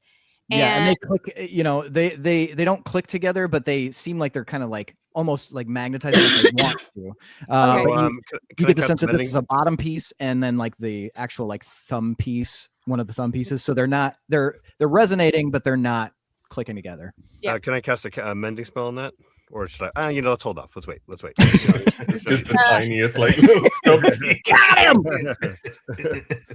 Still incomplete, but mended. So yeah, I told them about Tiermo being dead. Oh. And then also behind Tiermo, the movable table that then reveals the 3 feet by 3 feet square hall thing. Did you go in the hole? Not on my own. I'm not stupid. I was at least going to have one of you on standby. What killed Tiermo? He was stabbed by someone. Did we like Tiermo? He was fine. It was a neutral party. Yeah. Where was he stabbed? What part of his body? It wasn't. So it was the collarbone area, up like, and then into his heart, and then like a few in his neck. Oh, so multiple stab wounds. So like he was like, it was terrible. Yes, it was real bad. Like, it was a crime of passion. Somebody hates clavicles. That would leave bloody fingers if only we knew. Anyway. So I know we're right by the bird, so I know we need to do the bird. I don't know if we should just stay down here because the plant is back up there. The bird. Mm-hmm. Please explain the bird. Kill, destroy the bird. Thank you. Sorry, I'm here as a friend, and I'm here to help in any way possible, but it is true. Honestly, out of all of our visiting friends, you probably have gotten the shaft of the stick because you have to do all the jobs. Yes, avian philia, not my thing. Well, if it helps, it's made of paper mache. So yeah, I thought everyone had heard about the bird. God, the bird was the word. Exactly. I would like to use open hand strike on Van. Oh, wouldn't we all? Non-lethal damage. Non-lethal damage. One-time action. So yeah, what is rebuke? No, I'll save it. So, should we all? There's 5 of us. Should we all go after each one together, or should we split and try and do 2 at once? Goodness, I feel like that's probably not a great idea. I feel like we should all split the party. I feel like I've heard something about. Yeah, that's not great. Yeah. So let's not do that. So let's maybe do bird, then dining hall, then plant, because then that gets us towards that weird open hole thing. Okay. At the end. Yeah. Yeah. Yeah. All right. Yeah. Okay. And we're a lot stronger than we were when the first of those we faced was the plant or the bird. The plant. Face the plant first. And we're stronger now than we were then, right? Yes. Yes. Just walk through the door while they're talking. So okay, Fed just walks in. Yeah, it's just like cool. We're fighting this. Let's go. Yeah. And so, Fantas, what you see as you walk in is there are floating mage lights. There are a blue illumination kind of casting down. Along the walls are these very detailed, like almost like woodblock watercolor wave designs. Just a lot of like it looks like an oceanscape, and it's very detailed. It's gorgeous, but it is a little bit faded. And the rest of the room is largely unoccupied by anything, but there is like a sort of dais, or almost like what you might consider a stage or dais possibly. And at the end is a large furled egg shape that appears to have like some intimation of wings coming off of it, as if a bird is furled within itself. We have to kill that, right? Yep. Yes. Presumably, and it's about 12 feet tall. Should we kind of do what we did last time with the snow, or with the I'm just trying to say, like, last time was flaming arrows because paper mache. Yes, right. Weakness to fire. Yes. That yes, worked sure. very well. Yeah. And how did we got into a cage first? Who put the cage on it? Wasn't that Raffin? Guilty as charged. Fantas, what do you got? You have some fire shit.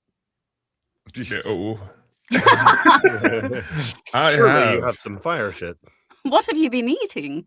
I have fists, but also palms. Of fire? And that is no, not even close. Oh. You see, I can punch it. All right. Okay. Well, Fantas, could you give me a perception check real quick? I can punch it. 15. 15. That's not bad. So you're looking around, like, you're kind of thinking, what, getting a lay of the area itself. It's about 40 foot across, about 80 foot long, this room, and as described with the wallpaper and stuff. But as you look up above the mage lights, with what you thought was they were just kind of floating there, you do see there are very thin chains holding them, and those are kind of screwed into a cross, like kind of cross beams up above. And as you look, you can see that they sort of go down and like the bottom half of these frames kind of go behind the wall. So there are definitely features above that could be available to somebody who's a little bit more acrobatically inclined, but it would involve getting up there. Well, back in my home city, there is a famous man called Zahan, and he uses these grappling apparatus in such a fantastical way. It's just absolutely extraordinary. So, I shall do this. As in, like, so, while you're all planning this, I think I'll just get up there. Remembering the one. Yeah, so while you guys are getting ready, I will allow you, Phantus, if you would like to make your acrobatics roll to get up. Absolutely. Up I think for funsies, I would like to start like just placing a foot like 5 feet in the air and just doing like deep lunges into it to be like limbering up, just being like, I'm extraordinarily flexible in case you weren't aware.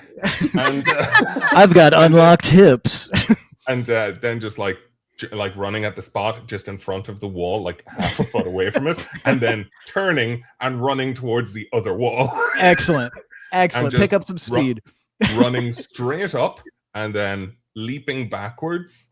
And then just like, just something to catch one of the chains. Excellent. Please give me your acrobatics roll. Amazing. I love this so much. 19. The fucking, as advertised, you sprint at the wall and run straight up it, do your like swan backflip and grab onto one of the chains hanging above the mage lamps, and you just kind of like hang out up there. You're roughly 60 feet in the air. I feel like while this is happening, Van should be doing finger guns again. Like it's just like the not bad for someone trapped in a chest. Ha ha! Surprisingly sprightly. Limber. It's like starts like this, and then it turns into this. Yeah. What would the rest of you guys like to do in preparation for this? Because that until you approach within a certain radius, it will remain inert. Well, I want to prep some arrows. Mm-hmm. That's what I'm looking for to like set them on fire. Excellent. So you start, and you can take some time. It won't even require a roll since you've done it before and you did it expertly. As long as you take the time beforehand to do it properly, I won't require a roll. Right. Pandora, what are you going to be doing? I'm warming up all the cold stuff. Okay, so are you going to hold just basically like hold a spell to be cast? Okay, so you're prepping that. Raffin. Just in case this goes sideways, I'm prepping tiny hut. Excellent. And so what was it, Leopold's tiny hut or what's the name? I can't remember. I don't. Or is that a completely different one? I just know that I can make a tiny hut. Yes, and your tiny hut is invulnerable just in case, and you can sit inside of it for. Ye of little faith. It was the door thing, wasn't it? Oh, I know. I see this. Pandora, are you raising your hand for a question? Yes, I have a question. Okay. Yeah. I do have a spell called Hold Person. Yes. Yeah, now Does that include paper mache birds? Does it specify thing? Unless it specifies that it can hold monsters, which I believe there's a separate spell for that. Hold creature, thank you. That's not what it says. So. Yeah. Yes. Now hold person is for like a person, hold monster is for a non-human. Hold creature, for non-human. But you could Pandora, you could do that on Raffin to stop him from getting into his hut so he spends more time with us. But I could use dispel magic. And Van, what are you going to be doing? Well, I'm trying to. I guess I'm wondering if I could just curse the thing or try to charm the thing. Such is life. Still sounds like bird fucking. Yeah. Not bird fucking. We're gonna do the bird. I get it. Above the table is if I have these prepared, if I'm the first one to attack, can I use a sneak attack? Yes. So if you are, because we kind of treat this based on what Jack establishes the rule, where you guys go first. it will technically count as a surprise round, or you will attack with advantage. So you will get a sneak attack bonus on any attacks that you make, as long as they're not spells, for the first round. Okay. Excellent. Excellent question. Can I place the curse on that? Is that considered? That's more of that's an attack. Can you read me the curse or what the spell is? It's a bonus action. Hexblade's Curse. Okay, gotcha. All right. Let me just see here. Plus for bonus to damage rolls, crits on 19 or 20, and 14 HP if it dies. Just for okay. Yeah, it looks like it doesn't specify. It just says it doesn't look like it specifies if it has to be a person or not. So I believe you would be able to cast it. It says choose one creature is what it says in my description. This appears oh, to be excellent. Yeah.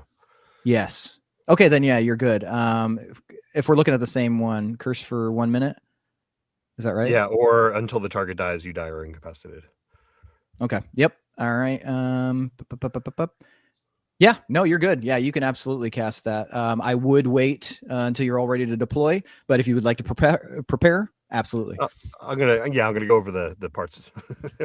Okay. It's Abra, then yeah. Excellent. All right. So you guys seem prepared, preparated. And since you guys get to go first, can I? You absolutely can. It's kind of first come, first serve here. Oh my God. So, because obviously my new friends are watching, and so we have to just go all in. I can't have them picking. I can't have them picking their favorite being the fucking like creepy goblin or the dead butler.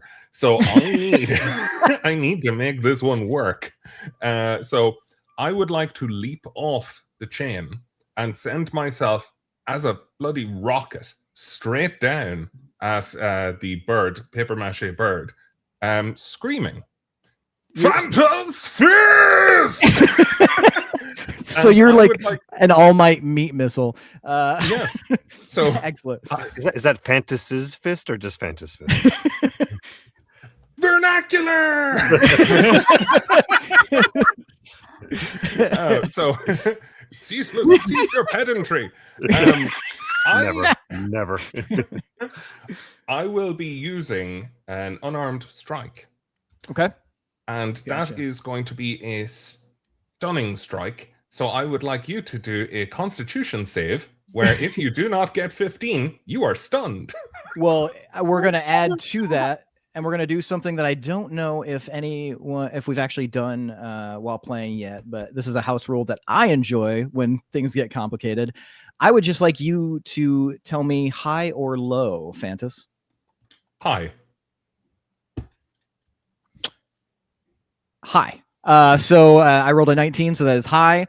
So what I'm also going to do here is, if this connects, then I will add force damage to this. This will be, because you're up 60 feet, this is going to be 4d6 force damage to your attack. So what did you say the Constitution save was? 16 to hit. So sorry, the Constitution save was 15. Sorry, so no, yep. But the actual attack to hit was 16. The attack, okay, gotcha. The attack to hit was 16. Constitution save is a 15. Yes. 16 does hit. My Constitution save was a natural one.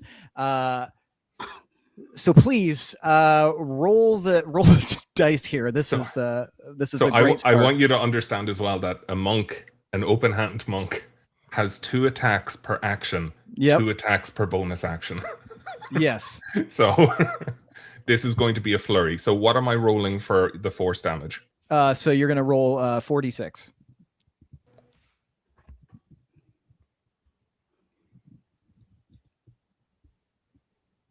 $21. 21. Okay. All right. Now go ahead and finish your flurry here so we can get all that damage. Or I guess give me your first one. So the first one was a 9. Okay. And the second one is that cocked? Oh, okay. 20 to hit. That does hit, yes. And that's only going to do 4 damage. Okay. And then we are going with 22 to hit. For your bonus action, first one? Yeah. Okay, that hits, definitely. Boy, does that hit. That's 5. And then it is 16 to hit. 16 does hit, yes. Just barely. And then that is another 5. Okay. So we are currently looking at 21 plus 21. Back and just walk out the door. Let Fantas, you do this. We'll be back later. So we're gonna move on to the plant. While you so you just did 42 points of damage, Fantas. That just is like, you know. So I would like to just explain, just as it's happening, is just please like tell me what it looks each haymaker is just like, you know, just smashing into the mache, and then like just an open palm, like uppercut, then like a force, like, you know, push against the chest, and then like a slap of the wing away, whilst turning around to look at Raffin and being like, "Don't hide in the hut. We're having fun." Oh God! Like, definitely not a villain. Let's go. Temporarily our villain, so how about it? Yeah. So you guys watch just this speeding meat missile rocket just like it's so fast you're not even certain what happened, except lots of pain, lots of very fast pain happened from what started at a high altitude and became floor immediately. And you hit this like, you know, furled egg-shaped creature so hard that it unfurled and leaned back, and you can see its like very vibrantly blue eyes, Fantas. And this is something that no one else has actually done yet, but making physical contact with the creature has an extra effect. I need you to wait. What was the Constitution save for? I'm sorry. 15. And it was to do for stunned. Stunned. Yeah. Never mind. All of that I was just leading up to doesn't fucking matter. You have wing clipped me, sir. Thank you very much. What could have happened was bad. What happened was not bad. Instead, this thing is currently stunned as it like rolls back. So it is, because of the speed at which you hit it, it is also prone. Okay. So every attack against it is going to be a critical attack while it is stunned and prone. Okay. So if anybody else would like to go, seems like a good opportunity.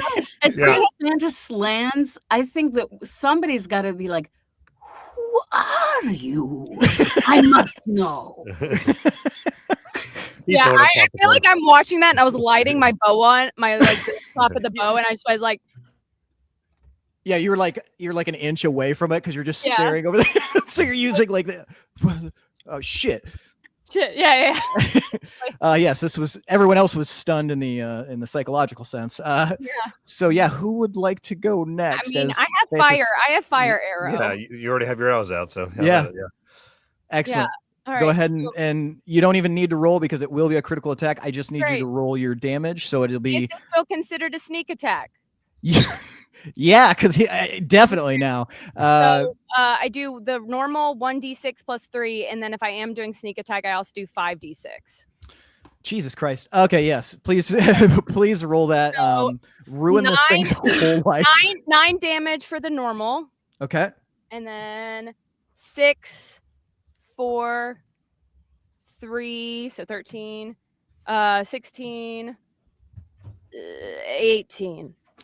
And then we do double that because it's prone. We actually do. We decided to do max plus whatever you roll. So because this is a critical hit. So what are all the dice that you're rolling here? Like how many d6 or whatever? I had 1d6 plus 3, and then I had 5d6. Okay. Gotcha. So we're at 9, and then 5d6 is 30. Okay, so 39 is what the max would be, and then you rolled a total of 19 with that. So for the 5d6, yes. I'm so broken.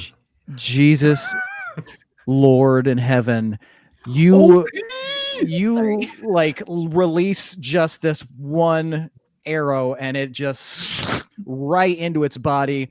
Yeah, it goes from the butt to the tip. Of the bird or the the bird. Right, yes, the bird. Of the bird. Yeah. I'm just being like, okay, what I did was crazy. That's fucked up. Now, Elinthi, Savages. show me what you got. Describe how you completely how this completely prone, eviscerates right? it. Yes, Prone, right? So it fell backwards, so its head is furthest from me, right?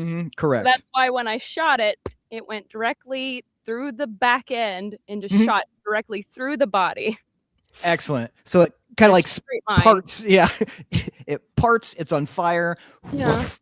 Goes up in flame, and it is fucking dead. And resting, it didn't get a chance to do anything. And resting on the dais is a piece of key.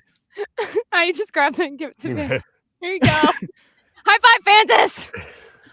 haha, what's next? Raffin, how's the hut? Or we knock on it. You can come out. Oh, is that on a cooldown? I come out a little bit high because all the smoke's been in there. He's just been hotboxing in the tiny hut. Tiny hut hotboxing. Yeah. All right, bird down, everything everyone. looks Bird good down. from here. Bird down, everyone. All right, now we gotta. I guess we should just go directly to the dining hall, right? Plant. Oh yeah. I mean, We right? got 3 Not- of the 5. Let's go. I'm That's excited. I'm nice. pumped. I got like that adrenaline going. Excellent. So you're gonna go. was sick. So you're gonna go to the dining hall next, guys. Yeah. All right. You guys are walking Yeah. tall. You guys are heading to the dining hall, like strutting. Doing That slow was motion walk. Slow Yeah. motion walk. as Fire, the obviously, bird is. just Yeah. kind Yeah. You guys look cool as hell. I'm gonna have It has just finger guns. everybody just roll to see how cool you look. Give me a d20 and just tell me what the answer is. Just straight. No, Yeah, just a nothing. straight d20. I had 14. 17. 19. 2. So just everyone looking like really Bad suave, just looking at Van. Yeah. Like, Fan trips in slow motion. Rafa, what was yours? Yeah. 5.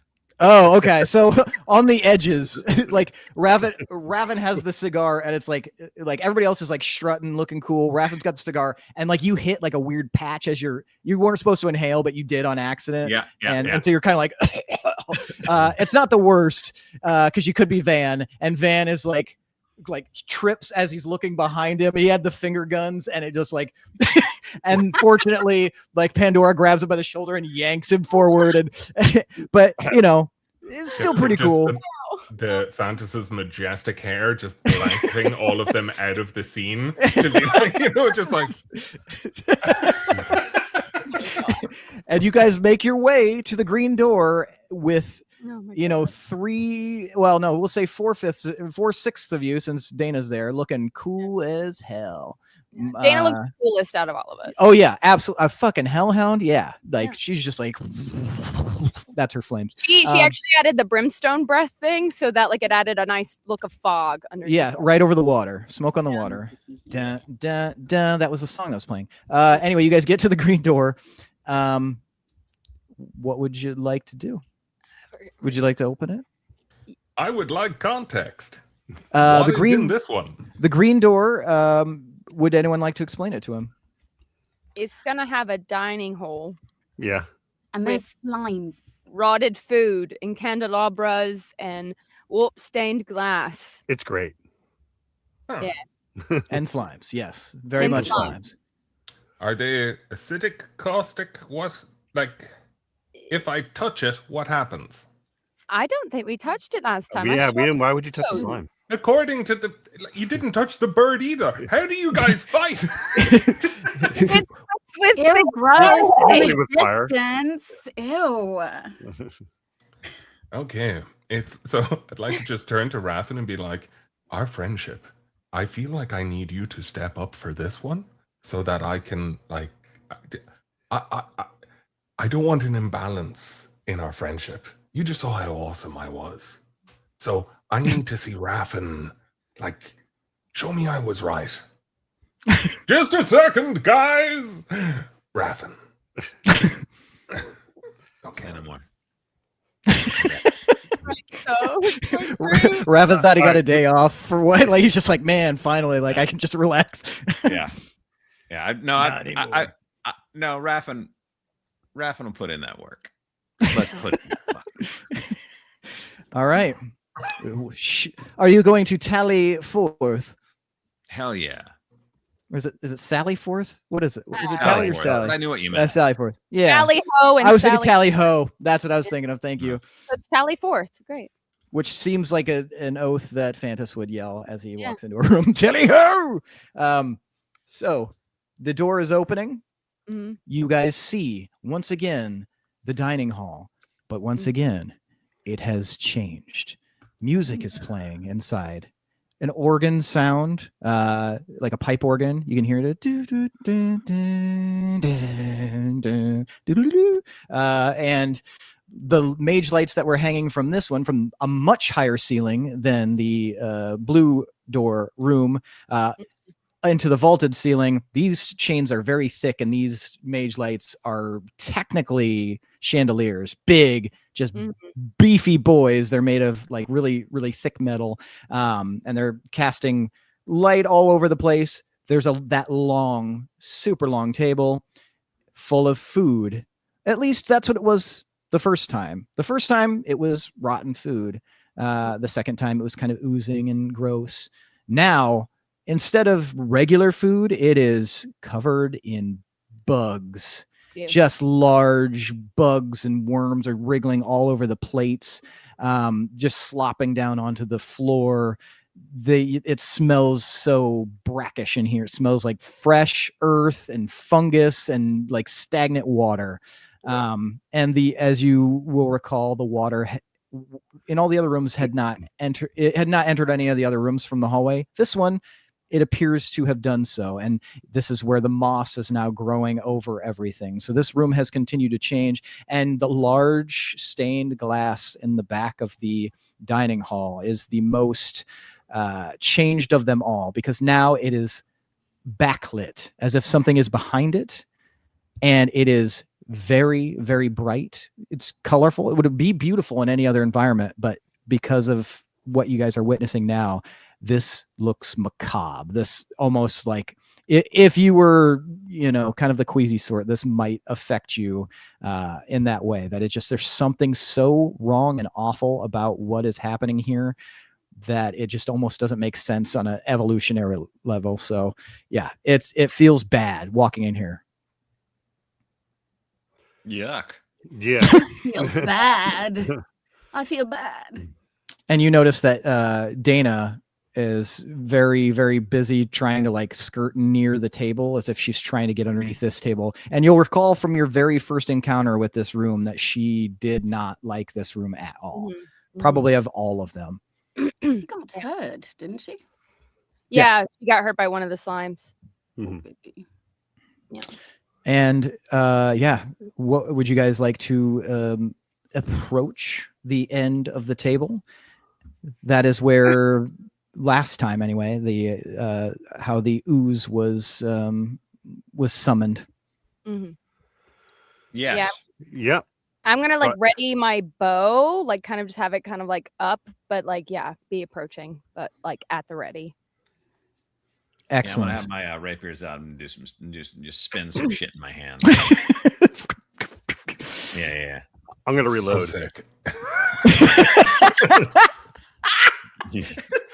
Just the way it's framed on the screen. Yeah. Fucking brilliant.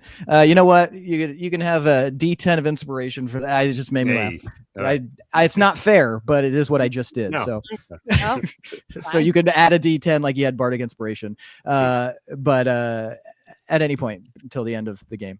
So yeah, you guys get ready. You walk forward, and unlike last time, something strange once again happens. The light that's backlit behind the stained glass seems to flicker a little bit, and this large shaft of light that has come through, being the primary source, it is kind of spotlighting the end of the table.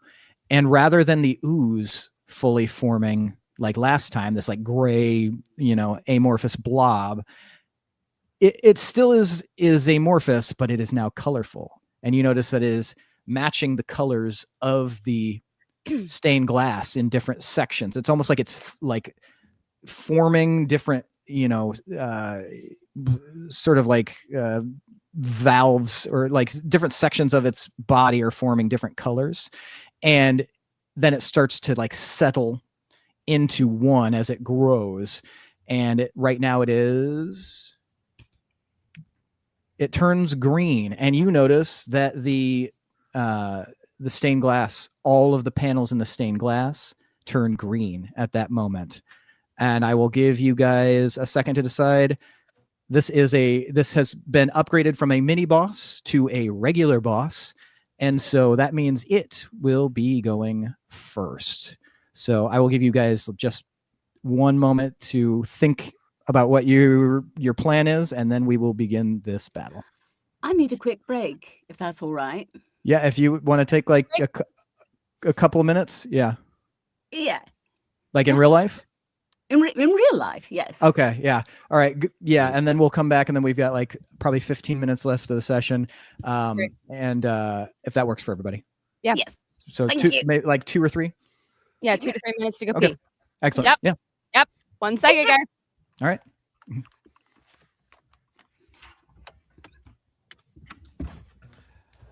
And then it's just the boys. I decided that was fine for 15 minutes. Oh, sorry. Just because you said the boys. No, I'm kidding. Well, you can be. To be fair, boy. as long as I'm here, it's never just the boys. I'm half a boy at best. I'm not a girl. I am also going to very quickly use the bathroom. So BRB. We are fucking rudderless friends. Is anyone else hearing that voice in the sky? No, what are you talking about? A moment that is mine. I just noticed you guys are stopping every 5 minutes to sort of be like, I was wondering. Yes, I do see it. Roll what? So, but yeah, like for this, I just kind of want to throw a chair or something into the stained glass just to see if it changes anything. Oh, it's made of glass. But no, the thing that's given it the different colors of light. I'm like, what happens if we take away the stained glass? I just want to make Seth think. Because he's like, damn it. I hope no one would notice that part of the thing. I'm so proud of us, what we were able to accomplish with the freaking bird. Yes. Amazing. We clearly had too much gin. Yeah. We were letting you sober up. That was it. Right. Thanks. I appreciate it. I love it that from Fantas's perspective, he has absolutely no idea what Van or Raffin does. He knows that one person does ice and one person does fire arrows, but the other two, it's like nothing. No idea. Yeah. Mostly pedantry, by and large. Well, Bard is really a support class, right? I mean, by and large. I feel supported. Yes. Oh, good. Yeah. That makes me feel good. I asked Seth, what does the party not have? And he was saying like, oh, they don't really have a frontliner. And I was saying like, oh, okay, let me just make a monk. He's like, are you sure? And I'm like, oh yeah. So it's a lot of fun. That's awesome. Did you make a level 9 monk because we're at 9? Yeah. Yeah. I did. So it was like I only found out he was saying like, hey, I need your class, and he said that to me about half an hour before we started, and I was like, oh, D&D Beyond it is. Let's go. Bleep blop bloop blop. All right, we all ready? Yeah. We are ready. Okie dokie. All right, and we begin the battle. The first thing that's going to happen, I need to know, actually, since you guys are all in this room and near the table, I just need to know where your general position is around the table. I'm in front of people. Okay, gotcha. Yeah, because I have an air, I probably am just a little bit further back. Okay. Yes. I am just behind Fantas because I felt challenged and encouraged at the same time, and I swaggered up with my spinning blades. Excellent. I'm off to the left, and more or less slightly behind Fantas. Okay. Are we a gotcha. flying V? Oh Yeah. my god, It's starting to look like that. Let's like... see where Pandora ends up. I'm with Yelinthe in the back because I have a range attack. Excellent. So we are technically, let's say we're in a flying V, and then underneath the table is Dana. Not part of the flying V, but there for support. Every duck formation needs a spectator. So the first thing that's going to happen then is you guys watch as all the lamps above begin to turn green as well. They all turn green, casting everything in a green glow. And when that happens, you guys see these smaller oozes beginning to form, floating in the air around these green lamps. And there are 4 massive chandelier lamps in here, and each of them has 3 oozes that are now orbiting beneath them. And then you guys sense a shift in the air, almost like this an invisible mist kind of passing through, this coldness, kind of a humidity. Everything gets a little bit thicker in the air. And Fantas, what is your AC? Tell me what the attack is. Would a 17 hit you? Yes. Okay. My AC is 30. So you watch as this amorphous blob that has now become green shifts and changes into a square. Rather than amorphous, it is now a square, almost resembling a gelatinous cube. But from the center of it, and almost like an aperture of an eye, opens up, and a green spear flies out toward you, Fantas, and strikes you, disappearing upon contact after it penetrates your skin. But this is going to. I need a Constitution save from you. Can I attempt a deflect attack? Oh, since it's technically a projectile, yes, as a monk, you can attempt to do that. Okay. And it is. I can deflect attack damage of 15. Okay, excellent. Let's see here. So you would deflect all but 3 damage as it starts to pet. It's basically a big scratch, and you you are able to. I'd like to do the wax on, wax off thing. Yeah. Like, not today. And then just like coughing up a bit of blood, being like, ah. And I'm sorry, what was your Constitution save? Constitution save. Give me a second. Yep. I'm going to use one of my lucky for that. Excellent. That is a 21.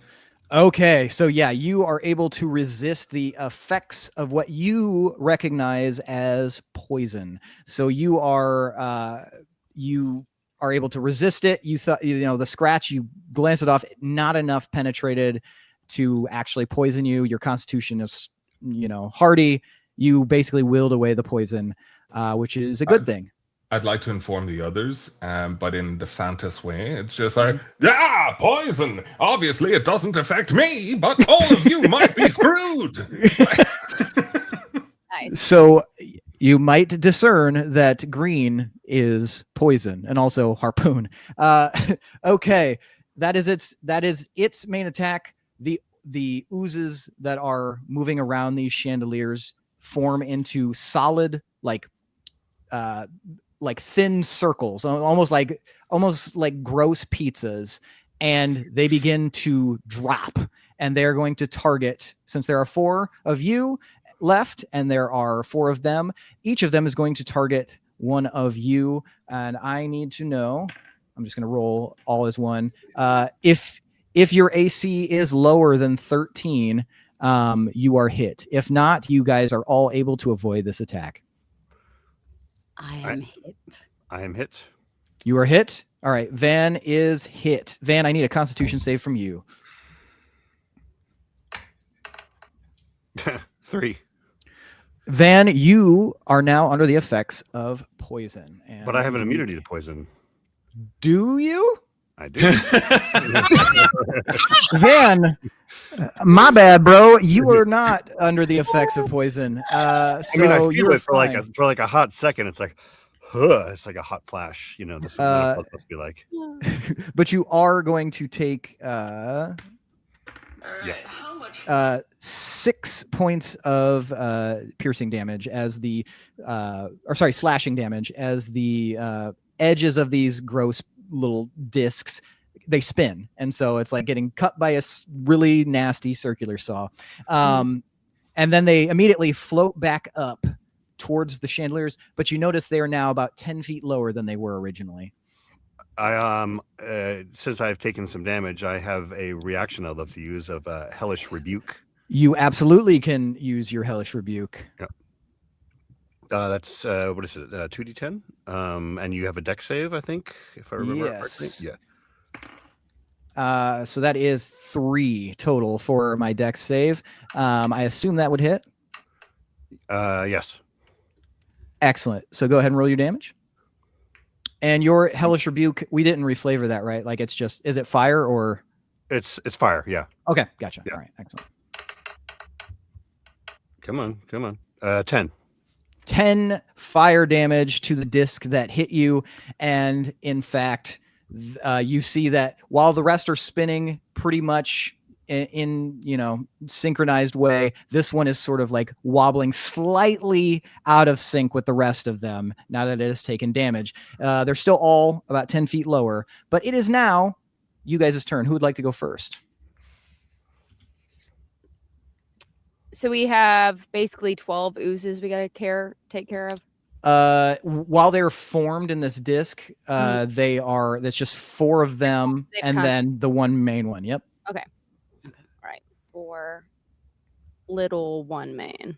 Mm-hmm. Okay. I mean, I probably would aim my. Still, I have.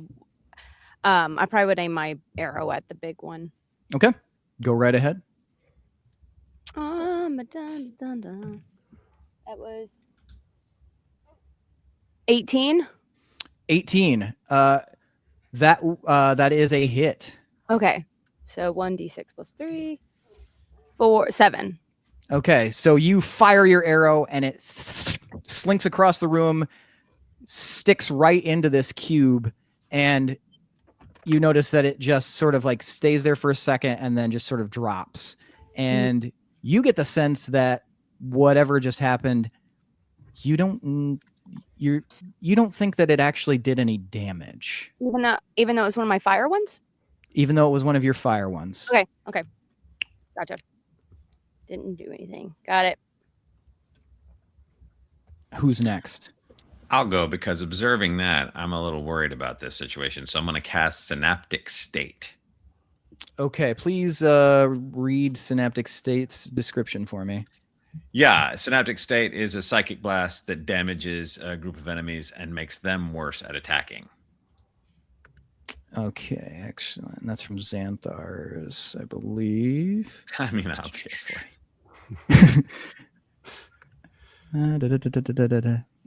Okay. Okay.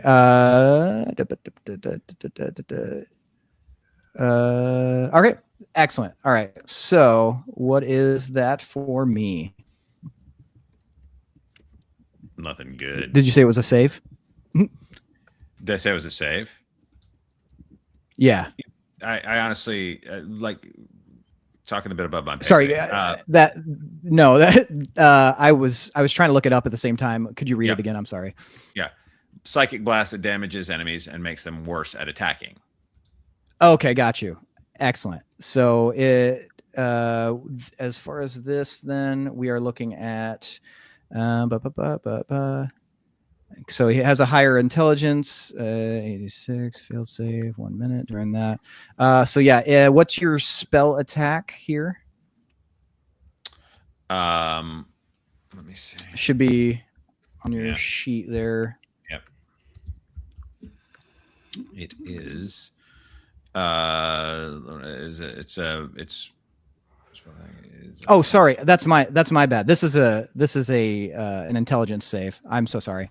So let me try this. Okay. Okay. So that would be, that's a 13. So yeah, what is your spell attack? I'm sorry. And is it higher than 13? It is higher than 13. I think that it might be. Okay. So then that means that it is then under the effects of this synaptic state. So show me or describe what it looks like to me, please. Casting synaptic state. Cast this spell. It looks like this. Okay. It looks like a puff of smoke goes in the air, and from that I start manipulating the smoke in this kind of way, right? And it creates this just like it's like a fog of war type of situation where the fog is suddenly just all up in your eyes and ears, and you're baffled and confused and a little bit nauseous because you smoked too close to the tip, and you know the whole thing, and now you don't feel good, and yeah, you're peaked. You're not well at all, and you need to take a nap. And I have a tiny hut, but you can't fucking get in it. Excellent. And so okay, so these if I understand correctly, then it will be disadvantage to those to everything going forward. But I have an additional 1 second here. Sorry, I'm looking at these notes. When you cast that, I need from you then in return, Raffin, I need a wisdom saving throw. Okay. So you just roll your d20, add your wisdom. Okay. Yep. You guys are, I forget, we're not the same group as the beginning. You guys know what you're doing. Yep. So that's a nat 20. Okie dokie. So with a nat 20 on that, you felt this like reflexive response, almost like how Van did his hellish rebuke. This seemed to be kind of like a like for like sort of thing. Like what you cast onto it was coming right back at you.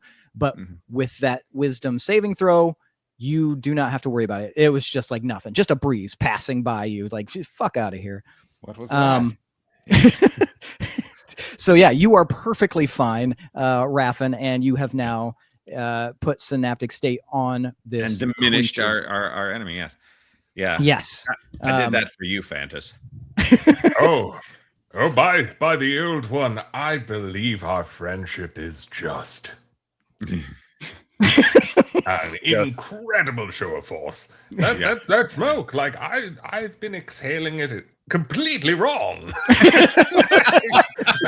I've been using my fist like a Neanderthal. Extraordinary. Like clearly, when he took out the swords, I was like, he's using the swords, but you didn't. That's incredible. No. Incredible. No. That's performative. I cannot perform. I just run across ceilings. It's incredible. Incredible. Who would like to go next? I got hit. Oh no. Oh, you did get hit. Oh, I'm sorry. Then okay, excellent. Well, not for you, but for me. So you are going to give me a Constitution save, Pandora, and you are going to take 6 points of slashing damage. Oh, fuck. That's a not one. Okay, Pandora, you are under the effects of poison for right now. And let me just make sure that these rules I am not immune. All right. So for the until you are able to succeed on a Constitution saving throw, every round you are going to take 8 poison damage. So you are going to take an additional 8 damage now. So that is a total of sorry. Yeah, I know that's rude. But yeah, you're going to take a total of 14 damage. 8 of it is poison. And the rest is slashing. You guys better kill these motherfuckers. And on that note, Pandora, would you like to attack or do anything? Can I? Yes, please. I was gonna try for Starry Wisp. Okay, Starry Wisp, gotcha.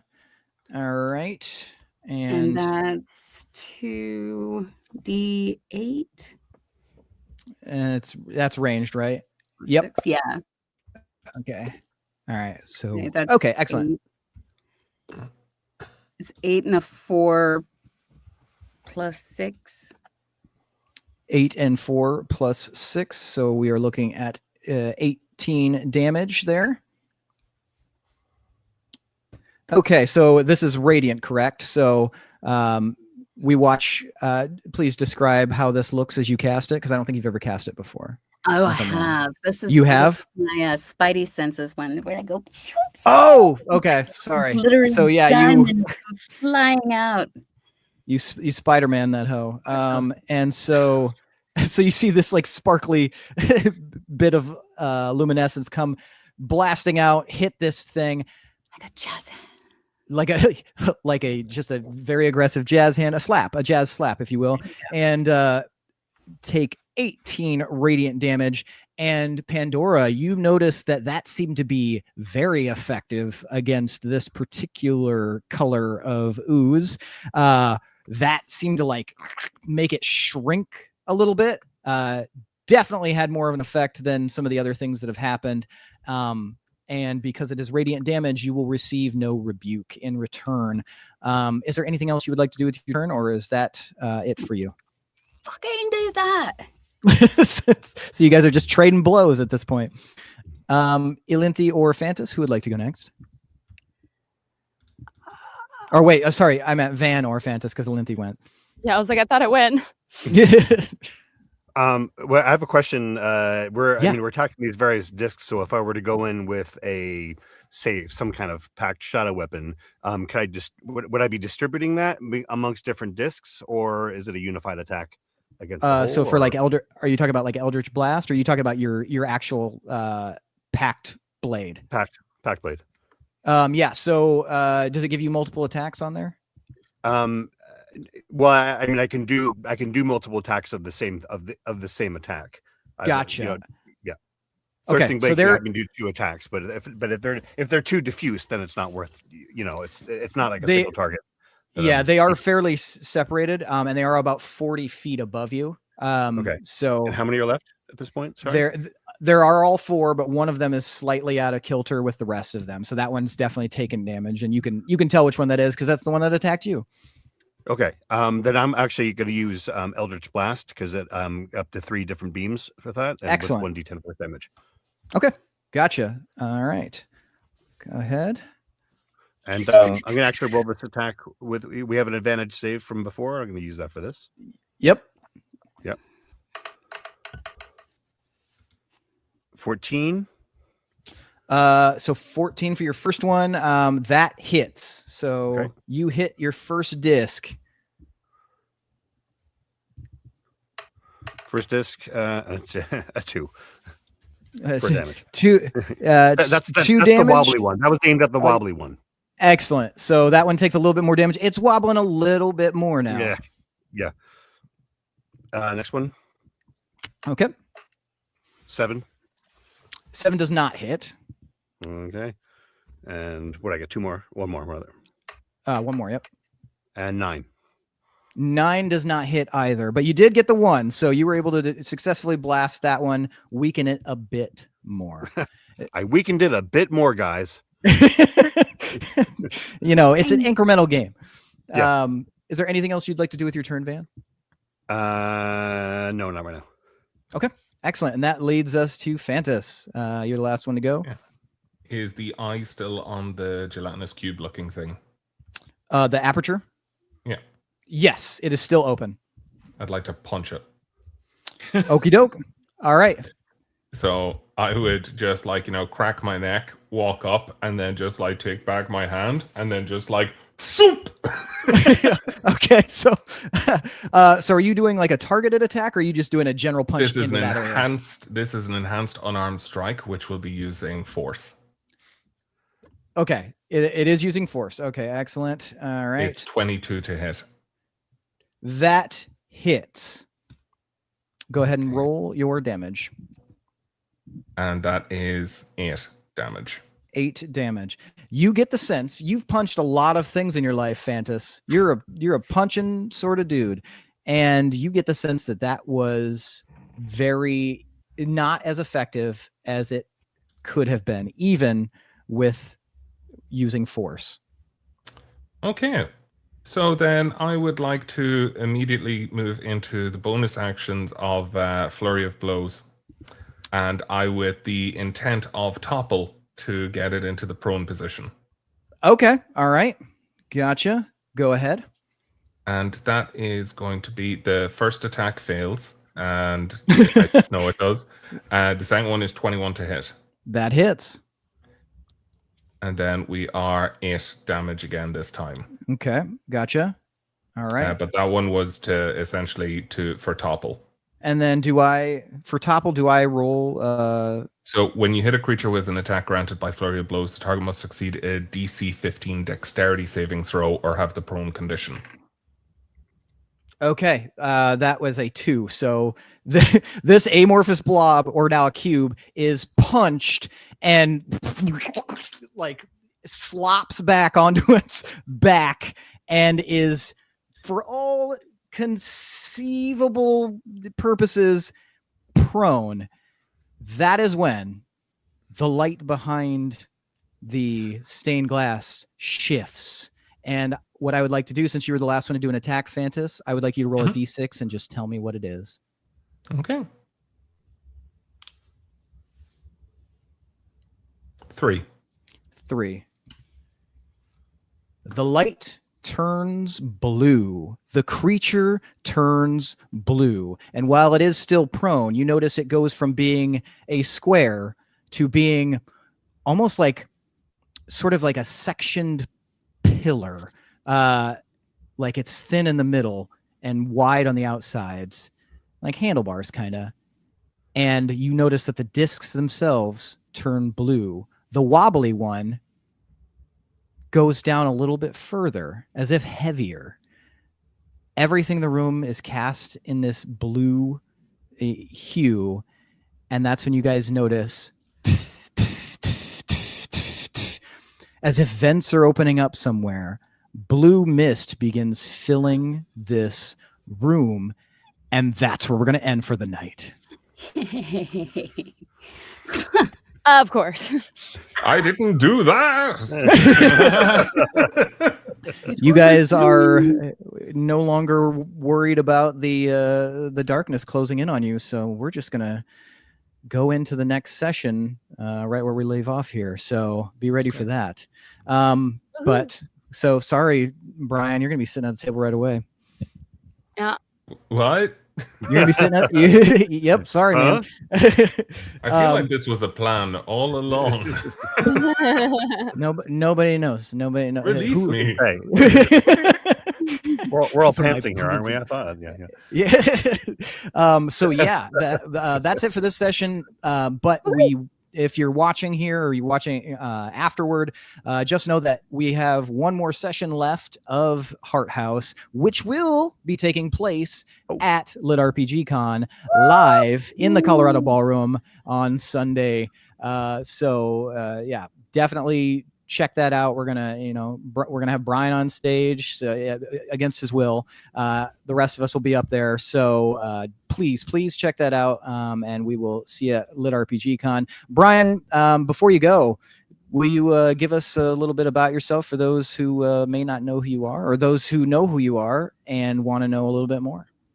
I'm Brian J. Norden. I write the series Quest Academy. Book 6 comes out on the 26th of June, and Book 7 is submitted on the 26th of June, which is, really exciting and not terrifying. Yeah, so I'll be at LitRPG Con if anyone wants to come up and say hello. Excellent. Thank you so much for being here, Brian. We really appreciate it. And we will absolutely get to torture you some more on the LitRPG Con Sunday stage. Neil, why don't you go ahead and give us your little epitaph? Oh gosh. Nice knowing you. Neil Helligers, Neilhelagers in most places you can find. I'm the only person who spells my name like that, so you can find me on various socials, or I guess Van Helligers on TikTok and Discord as well too, and some gaming platforms. I'm reading books out loud and in small rooms and loving it, and looking forward to LitRPG Con, which should be in about 30 seconds. Yeah, it's gonna fly up there. Yeah. Jonathan? I'm Jonathan McLean. It's JOHNATHAN, MCCLAIN. One more time. And you know me. Who else? Zura. Hi, I'm Zura Johnson. Instagram at Zura Johnson. My website is zurajohnson.com, and that's ZURA. And then Johnson the regular way. And then I narrate all kinds of genres, but you might know Battle Trucker, or this used to be about dungeons, the Boneless Dungeon. Demon Queen Wants to Paint, book 3 came out today. Excellent. Wow. Look at that. Kismet. And Jessica, if you could do yours as well. Yeah. Hi, everybody. I am Jessica Threet on every single thing, website and platforms at Jessica D. Threet for you. So just get d3.com, etc. And yeah, my very first narrated sound booth theater project came out today, which is Taste of Magic. It is a cozy lit RPG. It has Jack Fields and Jeff Hayes featured on there for voices. It is super cute and adorable, and I hope that you guys check it out. And yeah, I'll see you at LitRPG Con. Excellent. And of course, I am your host and DM, Seth McDuffie. That's Seth Patrick McDuffie. That's SethPatrick McDuffie. So double FEE. That's how we keep it in the streets. Yeah. And you can find me on Instagram at Sermy. That's SERHMY. SethMcDuffie.com. And I am going to be at LitRPG Con as well. And also check out me and Jonathan have a new story on Royal Road called 7 versus the System. Check that out, read it, let us know what you think, and I'll see you. Seth McDuffie doesn't lead anywhere. SethMcDuffie.com, it doesn't lead anywhere. Why does it not anymore? Fuck. I better go check. Make sure I didn't spell my name wrong when I was writing it. I guess I will say, since you mentioned that thing on Royal Road, you can also find it on Royal Road under our shared nom de plume, which is Veteran Newcomer. Yes, that's our username on there that we're writing. I wonder who picked that one, Jonathan. It's anybody's guess. But yeah, I will see you at LitRPG Con. Come find me, and then if nothing else, I will be on stage for the resolution of Heart House, so definitely check that out. Once again, want to thank Brian for guest starring. Really appreciate it, Brian J. Norden. Very fun. And we will see you again. And I also want to give a shout out to Geneva behind the scenes, making everything look nice, run nice. Thank you so much, Geneva. Really appreciate that. But other than that, I think that's it. So I think we're all just gonna have to see each other at LitRPG Con. Yeah, I guess so. I guess so. See you in a few weeks, guys. Well, all right. Now we got to do the awkward bye thing. Goodbye. Bye-bye now. Bye.